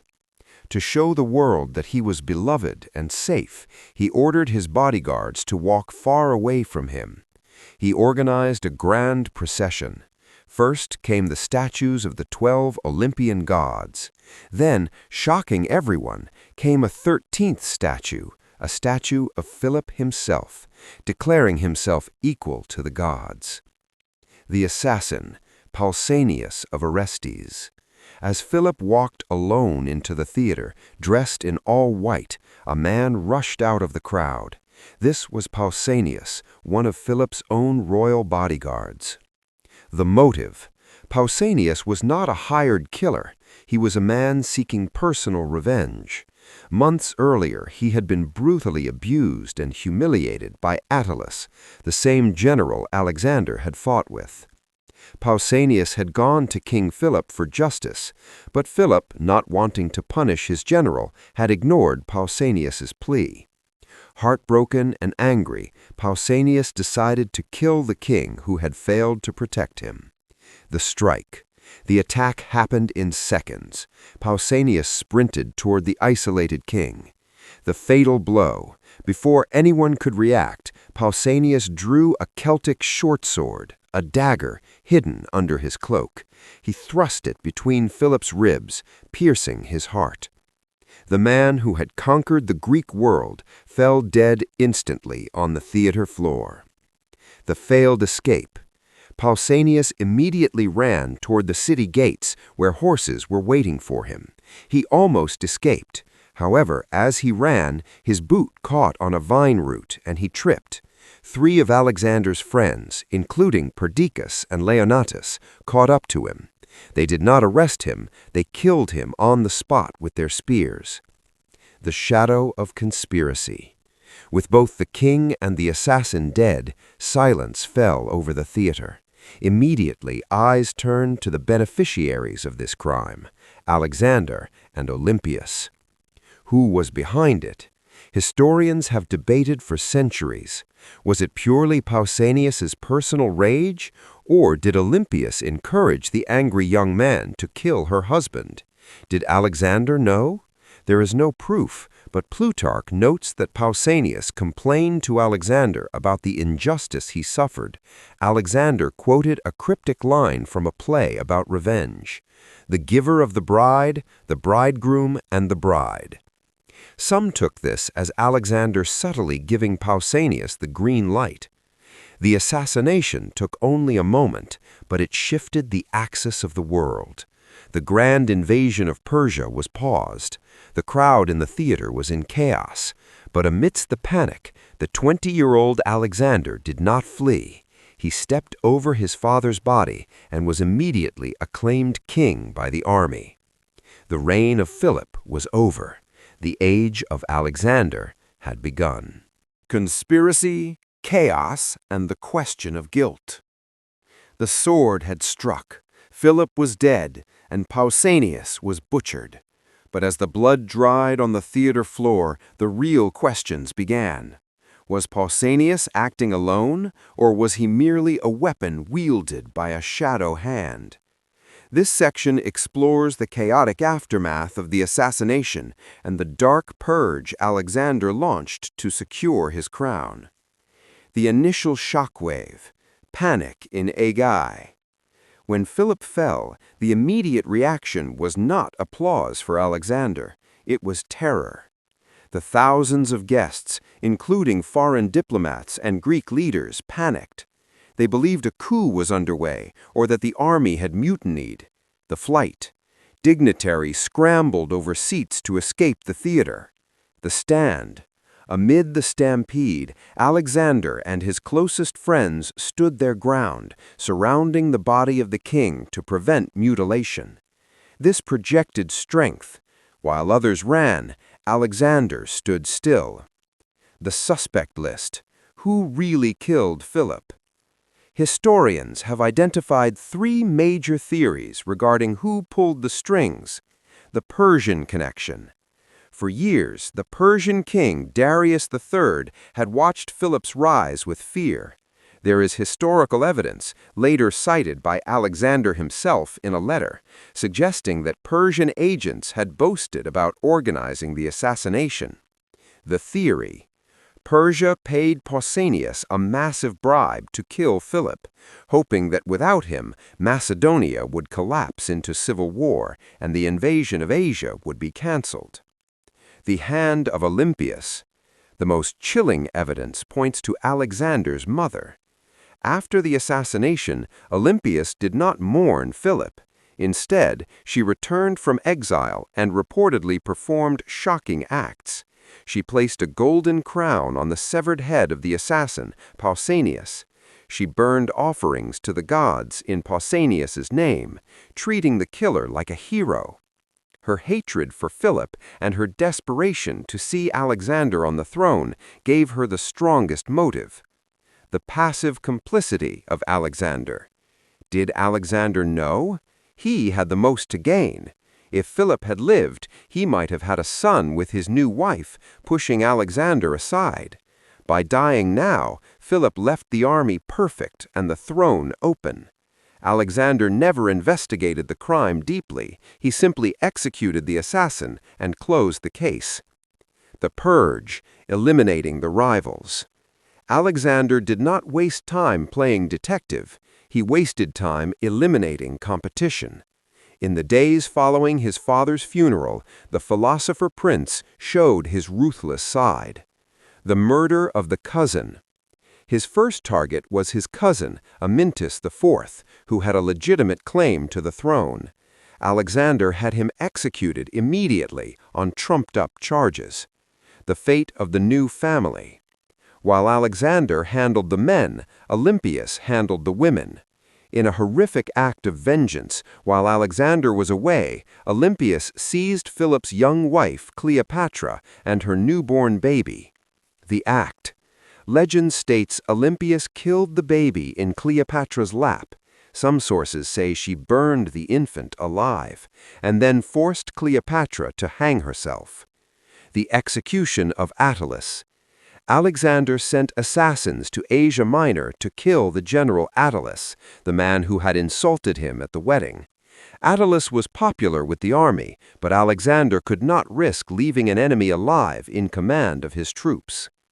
The transition of power was bloody and swift. Alexander began his reign not with a speech, but with a purge. Whether he was guilty of patricide remains one of history's great mysteries, but his actions proved he was ready to rule. He silenced the rumors with the edge of a sword. The conspiracy didn't matter anymore. Philip was history, and Alexander was the only reality left. Alexander crowned king at 20. In the summer of 336 BCE, Alexander stood before the Macedonian people not as a prince, but as their absolute monarch. He was only 20 years old. To the hardened veterans of his father's army, he was a brilliant but untested boy. The ritual of acclamation. In Macedonia, the crown did not automatically pass from father to son. The king had to be accepted by the army. Following the funeral of Philip, Alexander was presented to the assembled troops. The shield and spear vote. The soldiers did not cast ballots. Instead, they signaled their approval by clashing their spears against their shields in a rhythmic, deafening beat. This was the ancient Macedonian way of voting. By creating this wall of noise, the army legally transformed Alexander from a citizen into the king. In the first speech, Alexander knew the people were terrified of change. His first public speech was a masterclass in stability. He famously declared, "The king has changed, but the administration will remain the same." He promised to honor all of Philip's alliances and maintain the military structure, calming the nerves of the generals who feared he would act rashly. The economic gamble, buying loyalty. Alexander realized that loyalty has a price. To ensure that the Macedonian people would follow him into a war that might last for years, he did something unprecedented: abolishing taxes. He issued a decree exempting the families of the fallen and the core Macedonian citizens from almost all taxes and personal obligations to the crown. The risk: this effectively bankrupted the royal treasury. Alexander inherited a debt of 500 talents and an empty vault. The reward: by giving up his income, he bought the fanatical devotion of the people. They were no longer fighting for a tyrant who taxed them. They were fighting for a generous leader who gave them everything. The distribution of wealth. Before the Persian campaign began, Alexander started giving away the royal lands, farms, and villages to his friends and generals. He was stripping himself of all tangible assets. His famous question: his general, Perdiccas, watching Alexander give away his entire inheritance, asked him in confusion, "Sir, what have you kept for yourself?" The answer: Alexander replied with a single word: hope. Touched by this, Perdiccas refused his gift, saying, "Then we who share in your labors will also share in your hope." This moment defined his kingship. He was not a king who hoarded wealth. He was a leader who bet everything on the future victory. Securing the old guard. Alexander's biggest threat wasn't the enemy. It was his father's generals, Parmenion and Antipater. These men were in their 60s and commanded the respect of the army. Alexander could not replace them, so he charmed them. He kept Parmenion as his second in command and made Antipater the regent of Europe. By honoring the old generation instead of firing them, he bridged the gap between the Philip loyalists and the Alexander youth.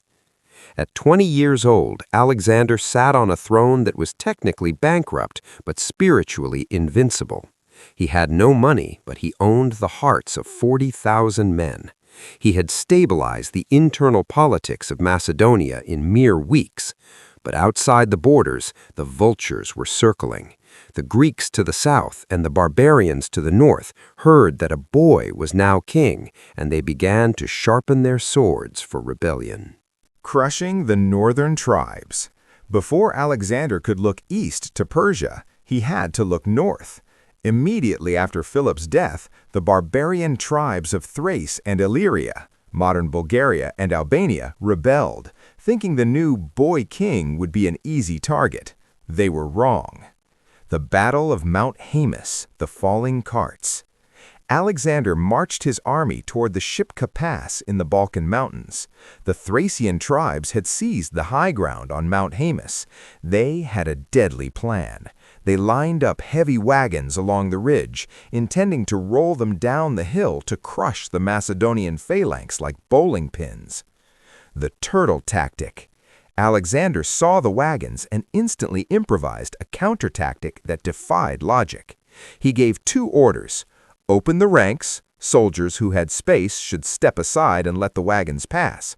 Lock shields. Soldiers who couldn't move were ordered to lie flat on the ground and lock their shields over their heads, creating a roof or ramp. The result: when the Thracians pushed the heavy wagons, they rumbled down the hill and simply rolled over the smooth surface of the bronze shields without hurting the men underneath. Not a single Macedonian died. As the wagons crashed harmlessly at the bottom, the Macedonians stood up and charged the terrified Thracians. The Danube crossing. Innovation over engineering. After clearing the mountains, Alexander reached the massive Danube River. On the other side waited the Triballian army. His generals advised him to turn back because they had no boats and no time to build a bridge. The stuffed skins. Alexander refused to retreat. He ordered his men to take their leather tents, fill them with dry hay and straw, and sew them shut. These acted as waterproof rafts. Under the cover of darkness, 1,500 cavalry and 4,000 infantry floated across the river on these makeshift floats. When the sun rose, the Triballians saw the Macedonian army standing on their side of the river as if they had walked on water. Panic ensued. The barbarians fled without a major fight. Alexander had defeated them with psychology and logistics, not just swords. The Siege of Pelion, the silent drill. The final test came against the Illyrians at the fortress of Pelion. Alexander found himself in a trap. The enemy held the fortress in front of him and the surrounding heights behind him. He was surrounded. The psychological drill.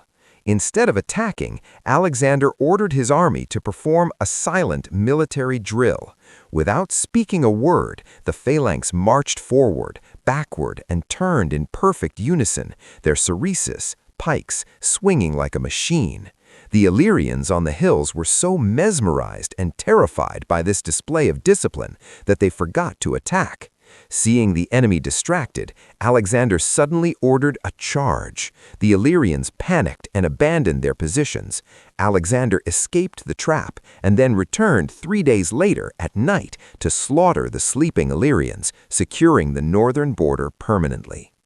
The northern campaign was a masterclass in improvisation. Alexander showed that he didn't just follow a rulebook, he rewrote it. He turned wagons into ramps, tents into boats, and a parade into a weapon. The north was now silent. The back door of Macedonia was locked, but just as the dust settled, a messenger arrived with terrible news from the south. Thebes had revolted. The boy king had no time to rest. The destruction of Thebes. While Alexander was fighting in the wild north, a rumor spread through Greece like wildfire. Alexander is dead. Demosthenes, the Athenian orator, even produced a man who claimed to have seen Alexander's corpse. Believing the boy tyrant was gone, the powerful city of Thebes revolted, slaughtering the Macedonian officials garrisoned there. The ghost arrived. The Thebans were celebrating their freedom when shocking news arrived. An army was camped outside their gates. The speed. Thebans initially refused to believe it was Alexander. They thought it was a general acting in his name. Alexander had marched his army 300 miles in just 14 days, a speed considered impossible for a pre-modern army. The offer. Even then, Alexander gave them a chance. He stood before the walls and offered a pardon if they handed over the 2 ringleaders of the revolt. The Thebans mocked him from the walls. That mockery sealed their fate. The slaughter in the streets. The battle that followed was vicious urban warfare. The Macedonians broke through the gates, but the fighting didn't stop there.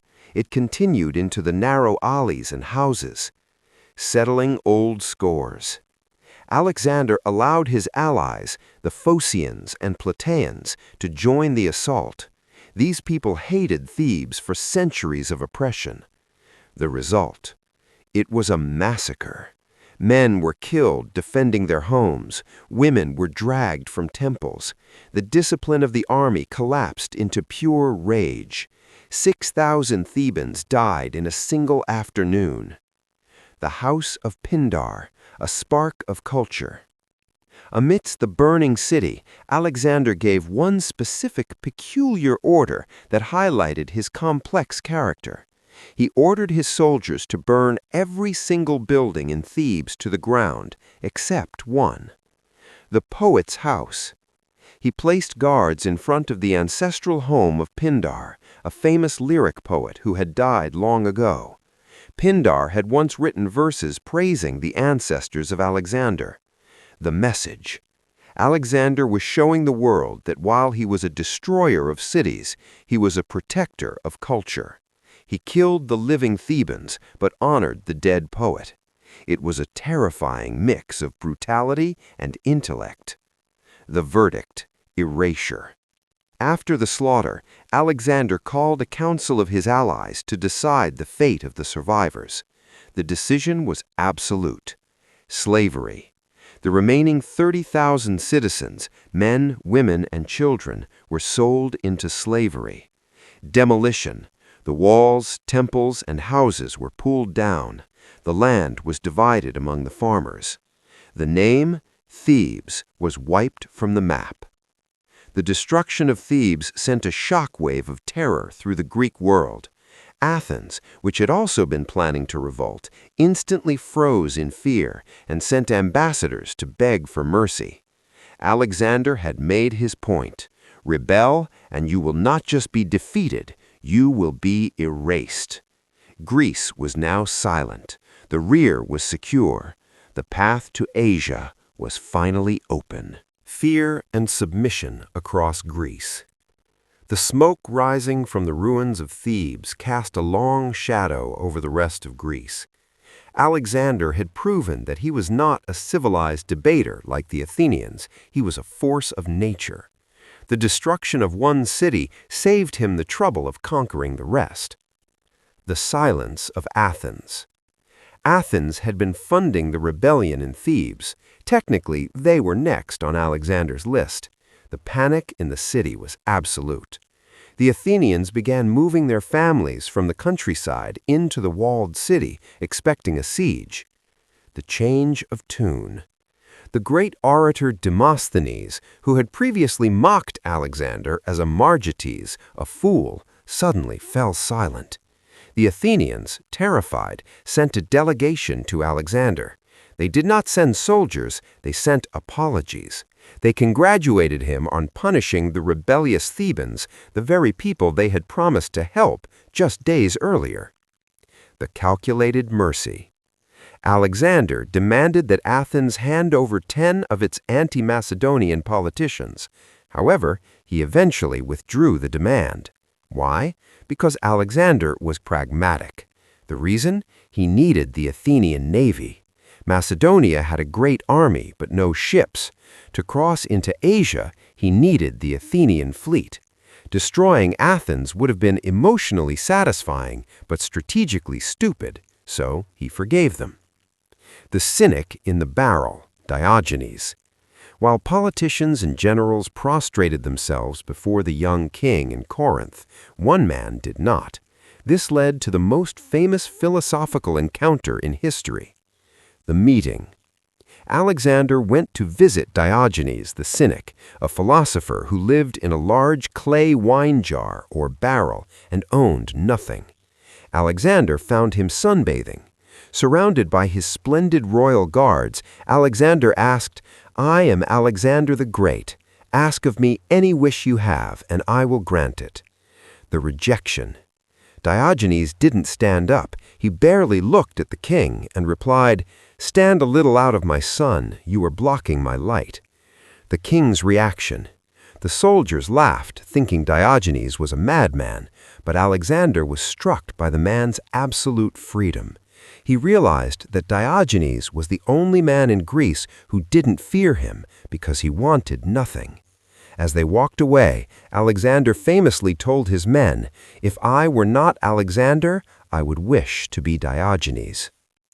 Dragging the oracle. Before leaving for Asia, Alexander needed one last thing, the blessing of the gods. He traveled to Delphi to consult the oracle. The bad omen. When he arrived, it was a forbidden day when the oracle was not allowed to prophesy. The high priestess, the Pythia, refused to enter the temple. Forced prophecy.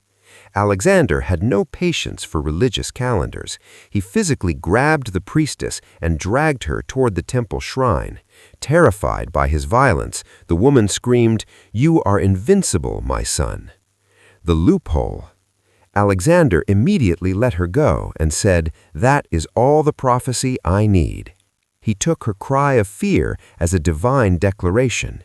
He now had the official stamp of invincibility. By the spring of 334 BCE, the submission was complete. Greece was terrified, the navy was secured, the philosophers had been confronted, and the gods had been forced to agree. There was nothing left to keep him in Europe. Alexander stood on the shoreline, looked across the Hellespont toward Asia, and prepared to start the war that would burn for the next 10 years. The origins were over. The conquest was about to begin. Alexander becomes leader of the Greek world. Fear had silenced the Greeks, but fear alone does not build an army. Alexander needed a legal mandate to lead the Greek soldiers into Asia. He did not want to be seen as a tyrant forcing them to fight. He wanted to be seen as their elected leader. To achieve this, he summoned the delegates of all the Greek city-states to Corinth in late 336, early 335 BCE. The renewal of the League. King Philip had created the League of Corinth just before he died. Now Alexander demanded that the League renew its vows to him. The vote for Strategos Autocrator. The delegates from Athens, Corinth, Rhodes, and other states gathered. They had no real choice, but Alexander maintained the illusion of democracy. They voted unanimously to appoint him Strategos Autocrator, commander-in-chief with absolute power. The significance. This title gave him the legal right to command not just Macedonian troops, but the armies and navies of every Greek city-state. The mission, Pan-Hellenic vengeance. To unite these squabbling Greeks, Alexander gave them a common enemy. He did not frame the upcoming war as a Macedonian conquest. He framed it as a holy war of revenge. Remembering 480 BCE. He reminded the council of the Persian invasion under King Xerxes 150 years earlier. He spoke of how the Persians had burned the Acropolis in Athens and desecrated Greek temples. The propaganda. The war was officially declared to punish the barbarians and liberate the Greek cities in Asia. By focusing on the past, Alexander turned a war of aggression into a war of justice. The Spartan defiance, we do not follow. There was one glaring empty seat at the council, Sparta. The Spartans were no longer the superpower they used to be, but they were still proud. They sent a message to Alexander. It is the tradition of Sparta not to follow others, but to lead them. Alexander's reaction. His generals advised him to crush Sparta immediately. Alexander refused. The reason? He famously called them mice. He realized that attacking Sparta would waste time and soldiers. By ignoring them, he insulted them more than if he had fought them. He effectively told the world that Sparta was now irrelevant. Note, when he later sent back the first 300 suits of Persian armor as a victory gift to Athens, he inscribed, "Alexander, son of Philip, and the Greeks, except the Spartans, dedicate these spoils." It was a permanent historical troll. The army of hostages. Alexander demanded that each Greek city send a specific number of soldiers and ships to join his expedition. The hidden motive? On the surface, these were allies reinforcing his army. In reality, they were hostages. Alexander knew that if he took the best young men of Athens and Thebes with him to Asia, their fathers back home would not dare to rebel. He kept these Greek units separate from his elite Macedonians and rarely used them in critical battles. They were there to be watched, not to fight. By the end of the council, Alexander had legally united the Greek world under one banner for the first time in history. He had the title, the mandate, and the manpower. The political machinery was now complete. He returned to Macedonia to pack his bags. The next time he would see Greece, he would be a legend, or he would never see it again.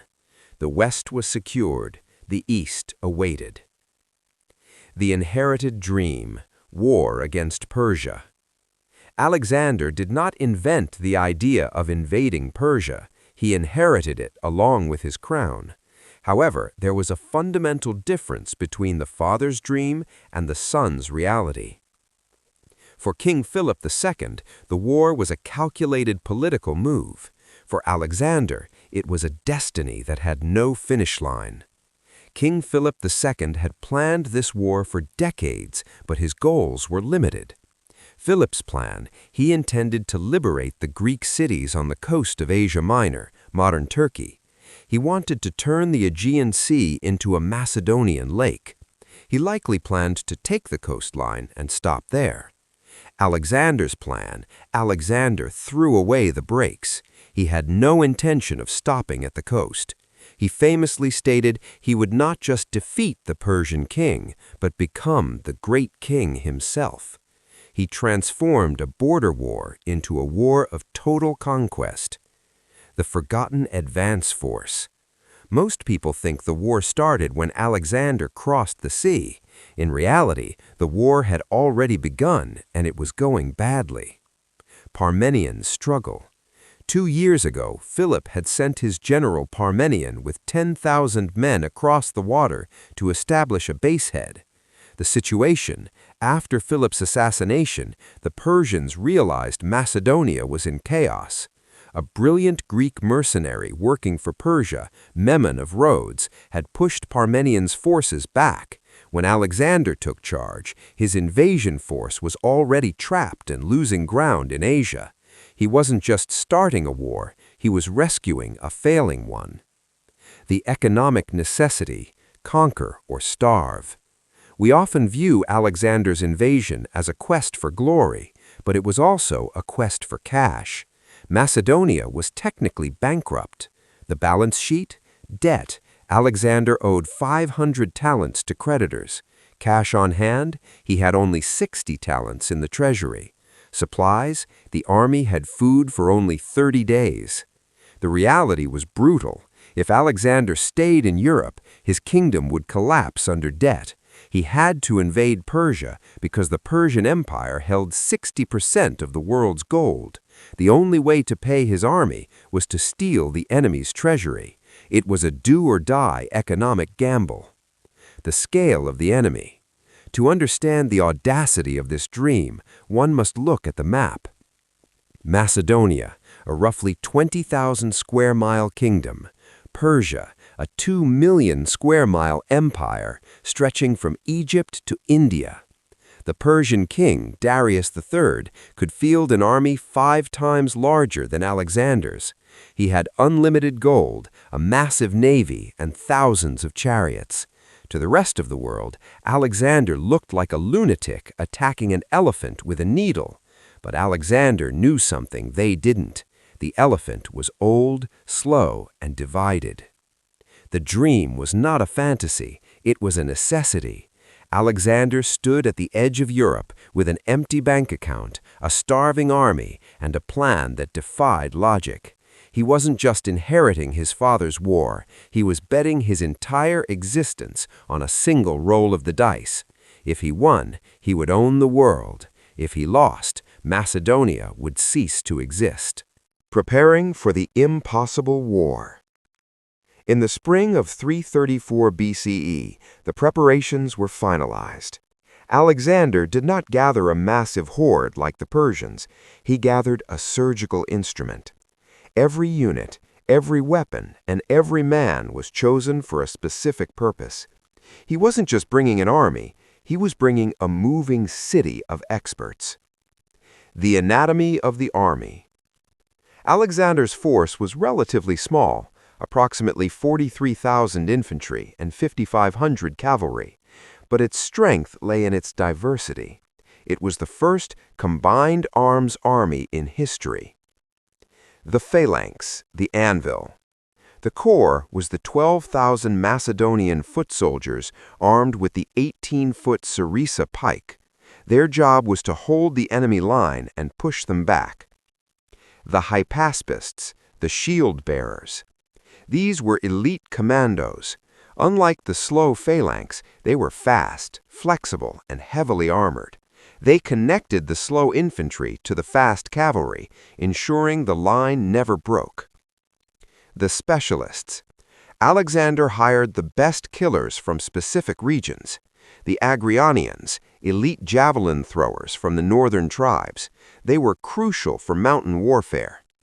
The Cretan archers, mercenaries from Crete who were famous for their deadly accuracy. The Thessalian cavalry. While Alexander led the companions, the Thessalians, from central Greece, were the finest defensive riders in the world, tasked with protecting the army's left flank.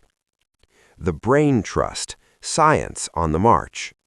One of the most unique aspects of this preparation was the non-military contingent.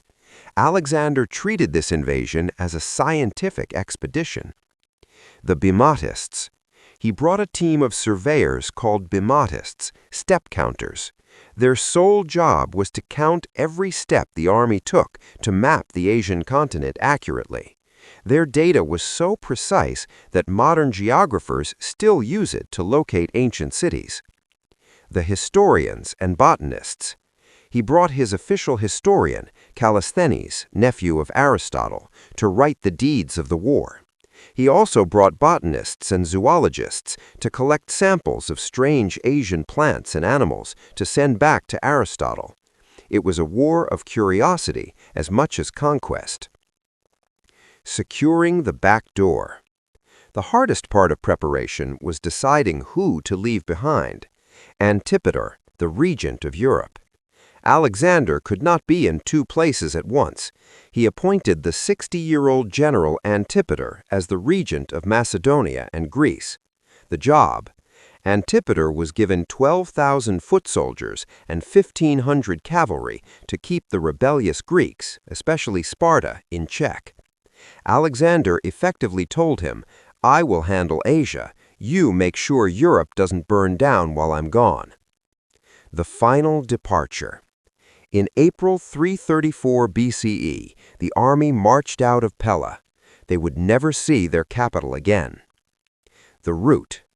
They marched east along the coast of Thrace, modern-day Greece and Turkey border, arriving at the Hellespont, the Dardanelles Strait. This narrow strip of water separated Europe from Asia. The mood. The soldiers were a mix of excitement and terror. They were leaving the known world to fight a monster empire that had millions of soldiers. But riding at the front was a 21-year-old king who had never lost a battle, and his confidence was infectious. The preparation was complete. The army was a perfect machine. The scientists were ready to record history, and the regent was in place to secure the homeland. Alexander stood on the European shore, looking across the water at the hills of Troy. The logistics were over. The legend was about to begin. The army that followed Alexander. An army is more than just spears and shields. It is a collection of souls. The force that gathered at the Hellespont was a complex social organism filled with tension, ambition, and loyalty. To understand Alexander's success, you must understand the men he led and the distinct groups that often hated each other but fought together.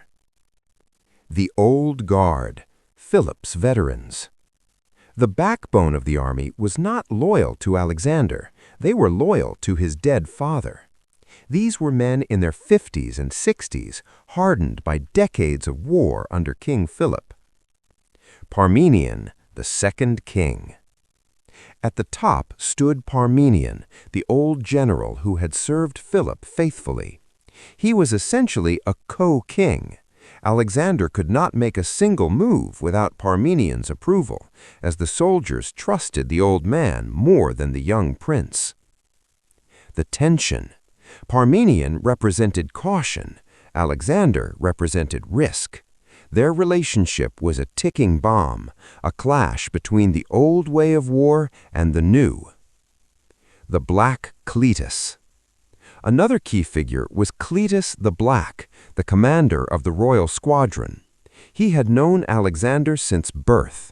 He saw himself as a babysitter to the king, constantly reminding Alexander that his victories were due to Philip's training, not Alexander's genius. The New Guard, the companions. Surrounding Alexander was a circle of young men his own age, early 20s. These were the friends who had studied with him under Aristotle at Mieza. They were not just generals, they were fanatics. Hephaestion, the soulmate. Closest to the king was Hephaestion. He held no official rank higher than the others initially, but everyone knew he was the second Alexander. While the Old Guard fought for pay and duty, Hephaestion fought for Alexander personally. Ptolemy and Seleucus. These young officers, who would later become kings of Egypt and Syria, were ambitious and hungry. They encouraged Alexander's wildest dreams, often whispering against the boring advice of the Old Guard. This created a dangerous rivalry within the command tent, the old versus the young. The royal pages, the wolf cubs. A unique feature of the Macedonian army was the institution of the royal pages, or basilikoi paides. The teenagers. These were 50 or so teenage boys, ages 14 to 18, sons of the highest Macedonian nobles. They were not soldiers yet, they were servants. Their duties: they guarded the king's bedroom, poured his wine, helped him onto his horse, and hunted with him. The purpose: this was an internship for leadership. By serving the king, they learned how to rule. However, they were also hostages, ensuring their powerful fathers back home wouldn't rebel while the army was in Asia. The camp followers, the invisible army. Behind the 40,000 soldiers marched another army that history often ignores, the camp followers. The Macedonian army was a moving city. The support system: for every few soldiers there were servants carrying heavy gear. There were also merchants selling wine and food, blacksmiths repairing weapons on the go, women and families. Although Philip had banned wives from the front lines, many women, wives, mistresses, and prostitutes followed the baggage train. As the campaign dragged on for years, children would be born and raised entirely on the march, never seeing Macedonia. This was the army that stood on the edge of Asia. It was a strange mix of grumpy veterans who doubted his leader, ambitious youths who worshipped him, teenage interns, and a massive support crew. Alexander's job was not just to fight the Persians, it was to keep this volatile family from killing each other. They were united by one thing: unimaginable gold waiting across the water. Crossing the Hellespont into Asia. In May of 334 BCE, the moment finally arrived. The Macedonian army stood at the Hellespont, modern-day Dardanelles, the narrow strip of water separating Europe from Asia. This was not just a military maneuver. It was a theater performance designed by Alexander to show the world that he was not an invader, but a returning hero. The sacrifice to the sea. The Persian navy was vast, but strangely, it was nowhere to be seen. The crossing was unopposed. Alexander took full advantage of this silence. The Golden Bowl. As his royal trireme warship reached the middle of the strait, Alexander himself took the helm. He slaughtered a bull as an offering to Poseidon, god of the sea, and poured wine from a golden bowl into the dark waters. The meaning: he was asking the gods to accept him. Unlike the Persian king Xerxes, who had famously whipped the sea with chains when it was rough, Alexander honored the sea, showing his piety. The Spear of Destiny. As the boat approached the Asian shore, Alexander did something that legally defined his entire conquest. He did not wait for the boat to dock. Spear won land. Dressed in full armor, he stood at the prow of the ship and hurled his spear with all his might onto the beach. It stuck quivering in the sand. He then leaped from the boat, becoming the first Macedonian to set foot on Asian soil. He pulled his spear from the ground and declared that he accepted Asia as spear won land, dorictatas chora, a gift from the gods. This meant he didn't need to negotiate for it. It was already his by divine right. The pilgrimage to Troy. While the army began unloading supplies, Alexander took his best friend Hephaestion and ran to the nearby ruins of Troy, or Ilium. To Alexander, this was holy ground. The exchange of armor. He entered the temple of Athena and took down a shield that was said to belong to an ancient hero of the Trojan War. In exchange, he left his own armor on the wall. He would carry this sacred shield into every battle for the rest of his life, believing it protected him. The naked run. In a bizarre but deeply significant ritual, Alexander and Hephaestion stripped naked, oiled their bodies, and ran a race around the tomb of Achilles. Hephaestion ran around the tomb of Patroclus. The symbolism. This was a public declaration to the army and the gods. I am the new Achilles, and he is my Patroclus. He was linking his modern war to the ancient myth, telling his soldiers they were characters in a new epic. The crossing was a masterpiece of propaganda. By the time Alexander returned to camp, he wasn't just a general, he was the owner of Asia by spear right and the spiritual successor to Achilles. The rituals were over, the army was ashore. But just a few miles away at the Granicus River, the Persian satraps were waiting to kill the new Achilles. The first real blood was about to be spilled. Alexander at Troy, walking in Achilles' footsteps. While the army camped, Alexander lingered in the ruins of Troy, then called Ilium. To the soldiers, this was just an old tourist site. To Alexander, it was a graveyard of ghosts that he needed to appease. He wasn't just visiting a city, he was trying to fix a generational curse before starting his war. Apologizing to the enemy, the altar of Priam.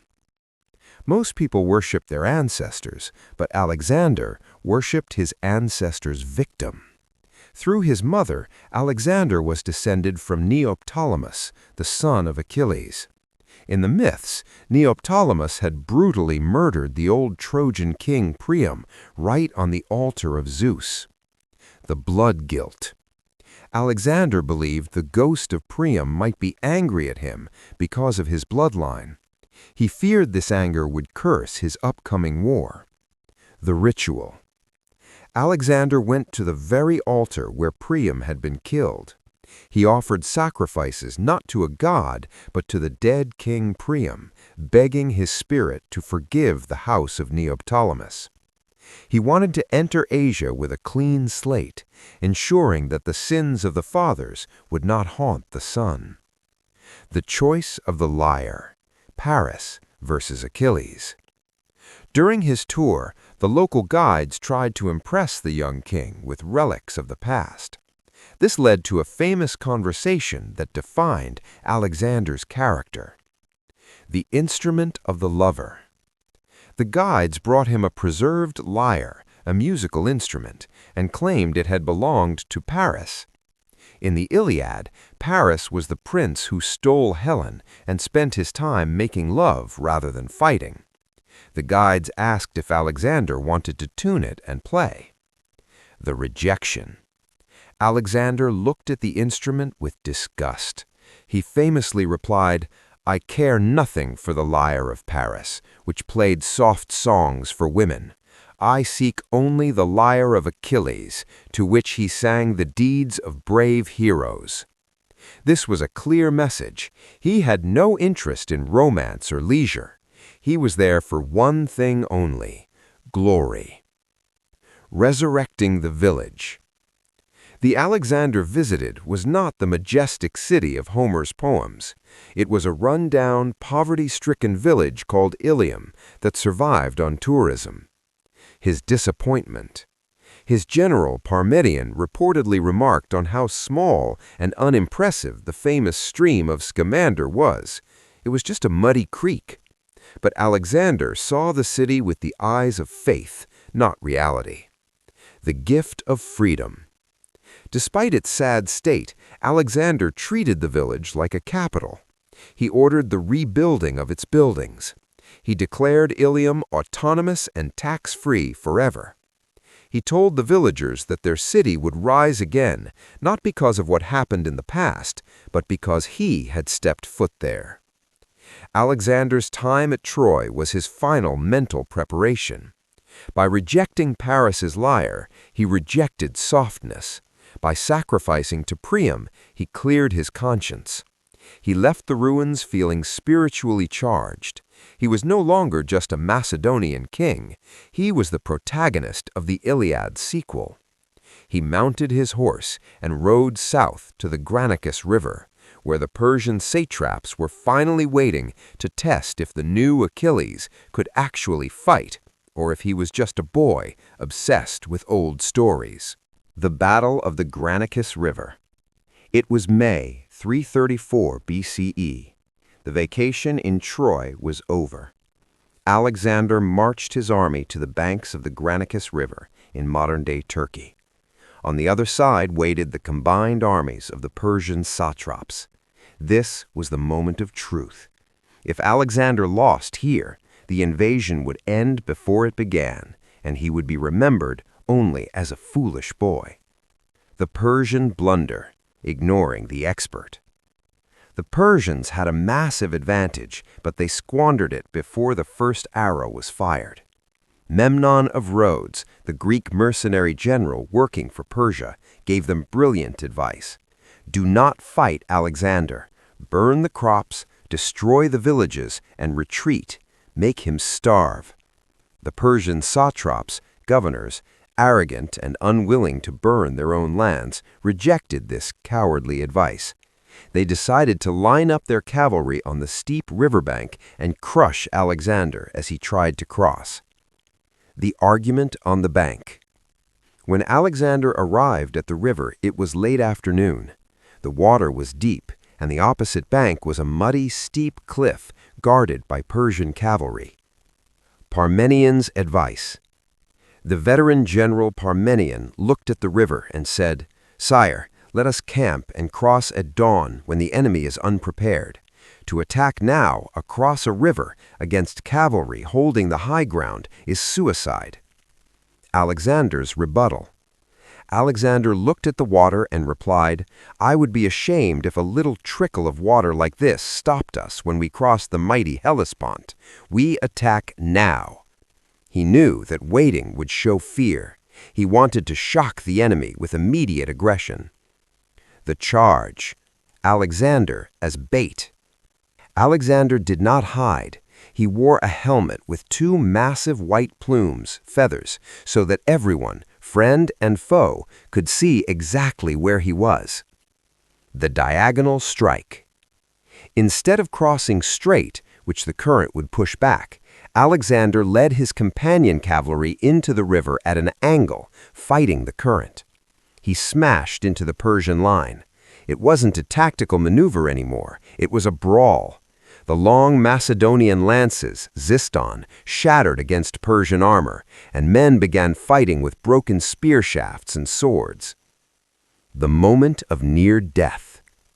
In the chaos, Alexander spotted the Persian commanders and charged straight at them. This recklessness almost ended history. The axe blow. A Persian noble named Rosaces rode up to Alexander and smashed him on the head with a battle axe. The axe sliced through Alexander's helmet and grazed his scalp, dazing him. As Alexander killed Rosaces, another Persian noble, Spithridates, appeared behind Alexander. He raised his scimitar to split Alexander's exposed head. In that split second, Cletus the Black, Alexander's friend, saw the danger. He didn't have time to warn the king. He spurred his horse and severed Spithridates' arm at the shoulder with a single slice of his sword. The arm, still holding the scimitar, fell to the ground. Alexander shook off the daze and continued fighting. He had been 1 second away from death. The fate of the traitors. The Persian cavalry broke and fled, but behind them stood thousands of Greek mercenaries, Greeks who had been hired to fight for Persia. These men tried to surrender, asking for mercy as fellow Greeks. The butcher's bill. Alexander showed no mercy. He viewed them as traitors to the Greek race. He ordered his phalanx to surround them and slaughter them. The result. 18,000 Greeks were butchered. The remaining 2,000 were chained and sent back to Macedonia to work as slaves in the mines for the rest of their lives. The Battle of the Granicus was a total Macedonian victory. The Persian leadership in Asia Minor was wiped out in a single afternoon. Alexander had proven that his recklessness was actually a weapon that terrified his enemies. But as he took off his cracked helmet that night, his generals realized a terrifying truth. Their king fought like a soldier, meaning he could die like one at any moment. Alexander's first near-death experience. The illness at Tarsus. After the victory at Granicus, Alexander marched deeper into Asia. He seemed invincible against swords, but in the summer of 333 BCE, he was almost killed by a river.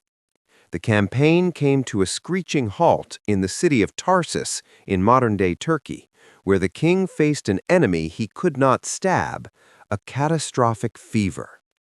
The shock of the Cydnus. The Macedonian army had just completed a grueling march over the Taurus Mountains.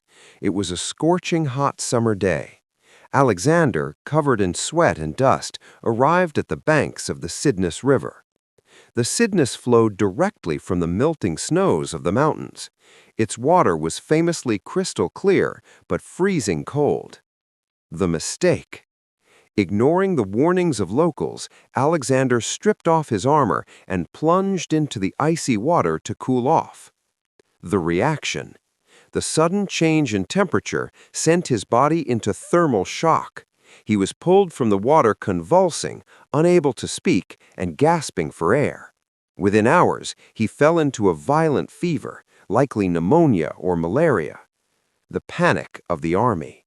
For days, the king lay in his tent, drifting in and out of a coma. The camp was paralyzed with fear. The dilemma. The Persian king Darius III was marching toward them with a massive army. If Alexander died now, they would be leaderless, trapped deep in enemy territory. The doctors. Alexander's physicians were terrified.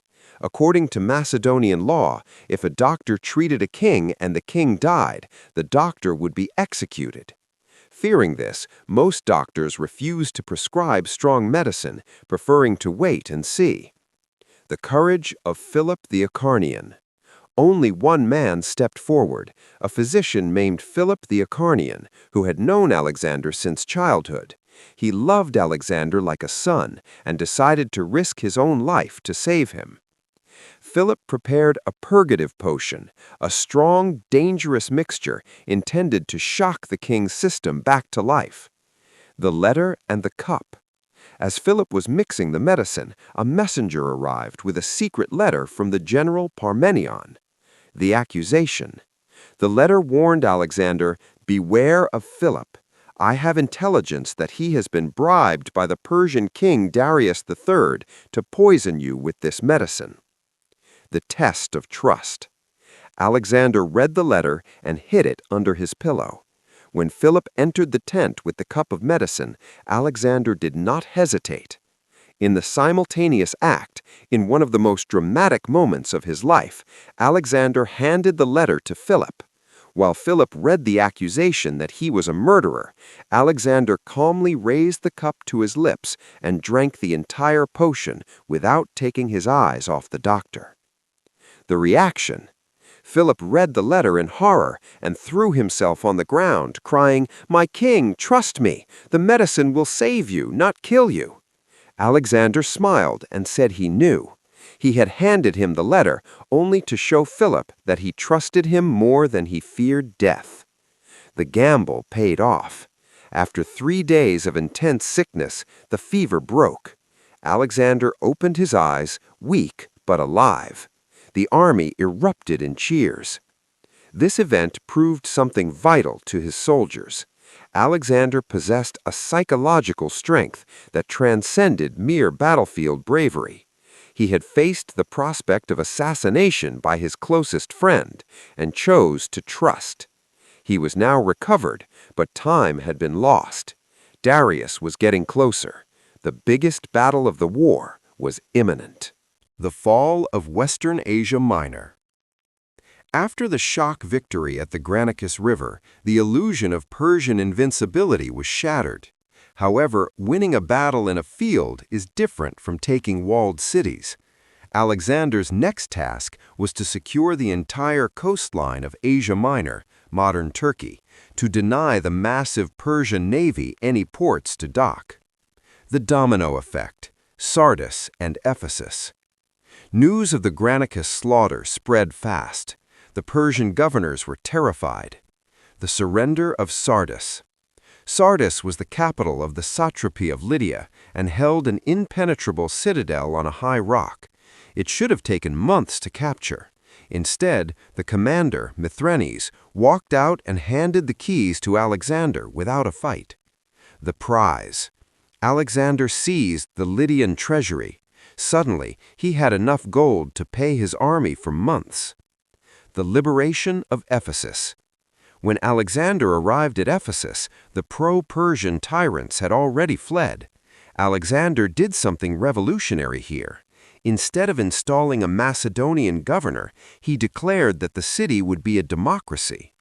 The masterstroke. He told the citizens, "The taxes you used to pay to the Persian king, you will now keep for your city's temples." With this one move, he was no longer seen as an invader, but as a liberator. Other Greek cities began opening their gates voluntarily. The first siege, Miletus. Not everyone surrendered. The city of Miletus decided to fight because the Persian navy was approaching. Blocking the harbor. This was Alexander's first encounter with naval warfare. The Persian fleet was massive, 400 ships, while Alexander had only 160. Instead of fighting them at sea, Alexander used his land army to capture the harbor entrance before the Persian ships arrived. When the Persian fleet arrived, they had nowhere to dock or get water.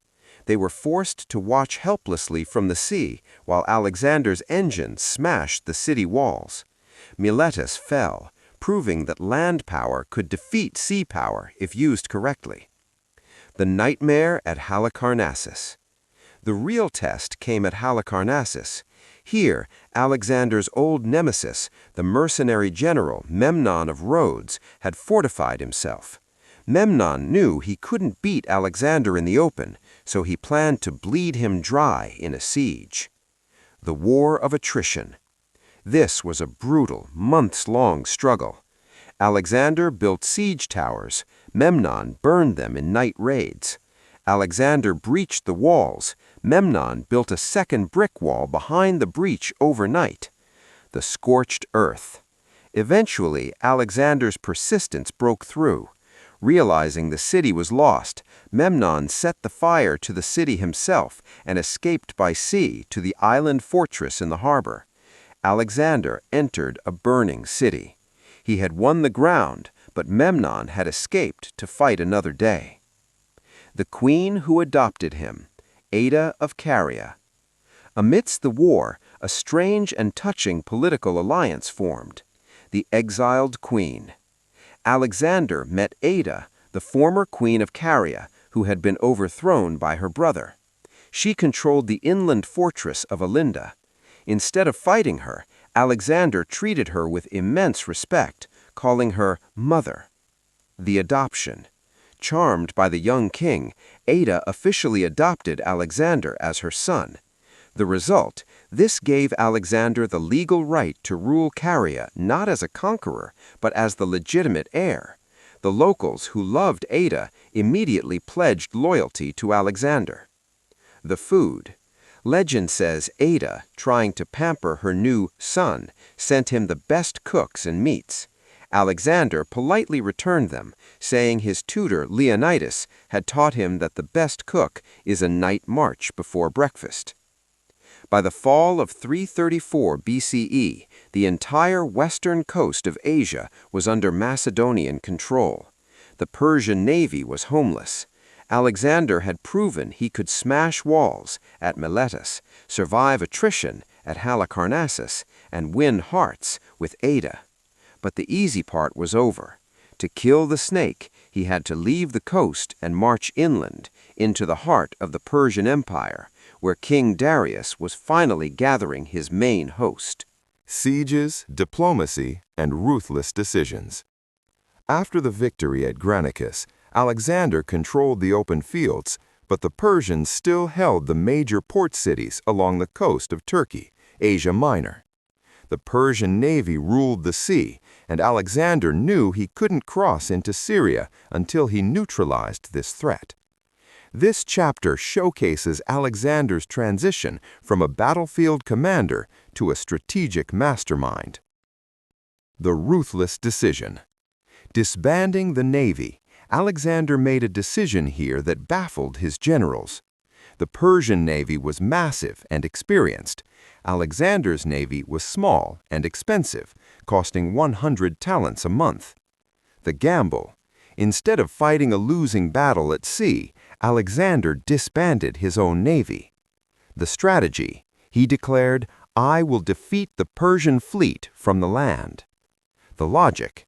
If he conquered every single port city along the coast, the Persian ships would have nowhere to dock, get water, or resupply. They would essentially wither on the vine. It was a bold, burn-the-boats strategy that forced his army to win or die. The Siege of Halicarnassus, the first real test. While the city of Miletus fell relatively easily, the city of Halicarnassus became a nightmare. It was defended by Memnon of Rhodes, the brilliant Greek mercenary general fighting for Persia. The fire and the wall. Memnon knew he couldn't beat Alexander in the open, so he turned the siege into a grind. The tactics. When Alexander's soldiers brought up wooden siege towers to bridge the moat, Memnon's troops launched daring night raids, setting the Macedonian engines on fire. The resistance. For the first time, Alexander faced an enemy who was just as smart as he was. The siege dragged on for months, testing Macedonian morale. Eventually, Alexander broke through the walls. Memnon, realizing the city was lost, set fire to his own arsenal and escaped by sea with the Persian fleet. Alexander took the city, but it was a hollow victory. The enemy had escaped to fight another day. Diplomacy, the Queen Mother of Caria. Amidst the violence, Alexander showed his genius for diplomacy. In the region of Caria, he met Ada, a former queen who had been thrown out of power by her brother. The adoption. Instead of treating her as a conquered subject, Alexander restored her to the throne.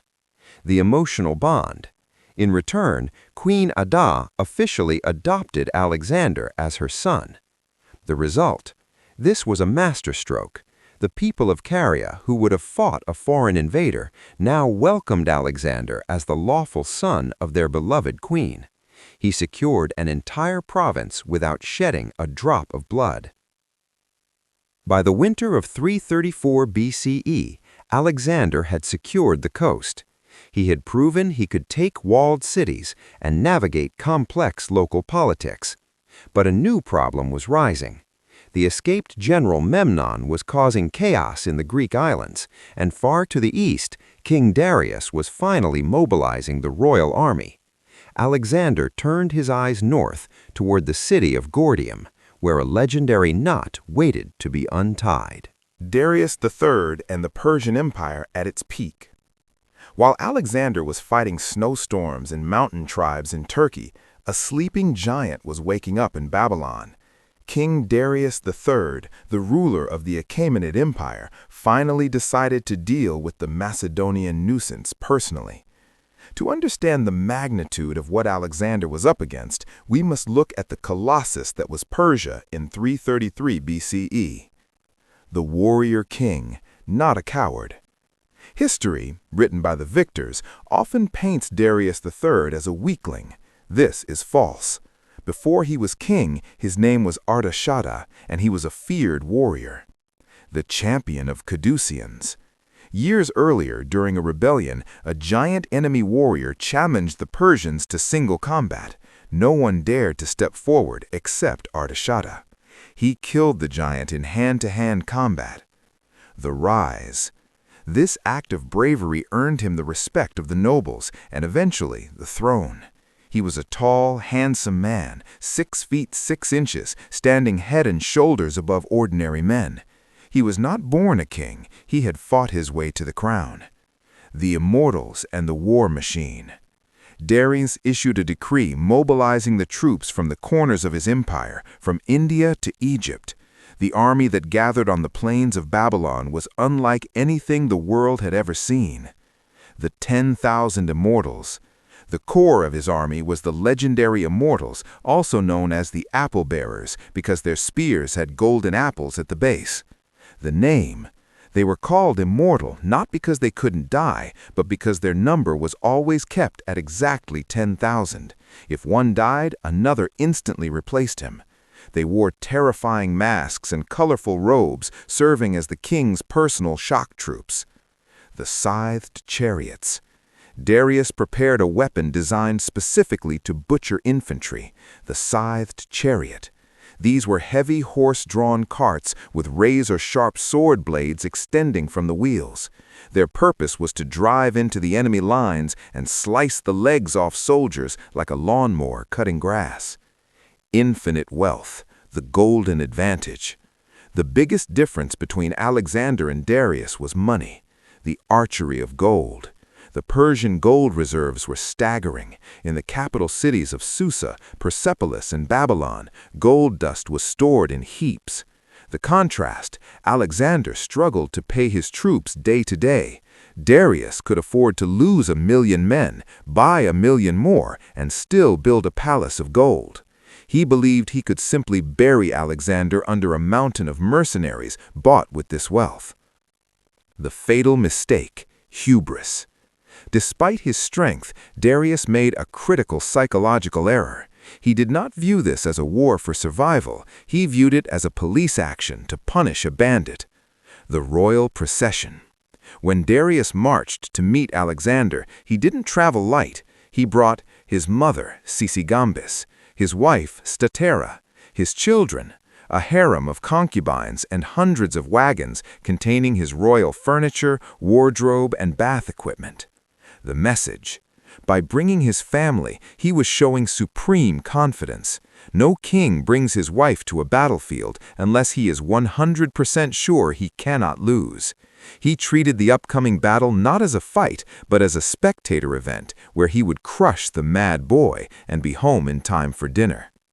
By the summer of 333 BCE, the trap was set. Darius moved his massive army, numbering perhaps 100,000 to 600,000 men, estimates vary, across the Syrian plains. He was hunting Alexander. He had the numbers, the money, and the weapons. But in his arrogance, he had brought his greatest weakness, his family, along for the ride. The stage was set for the collision at Issus.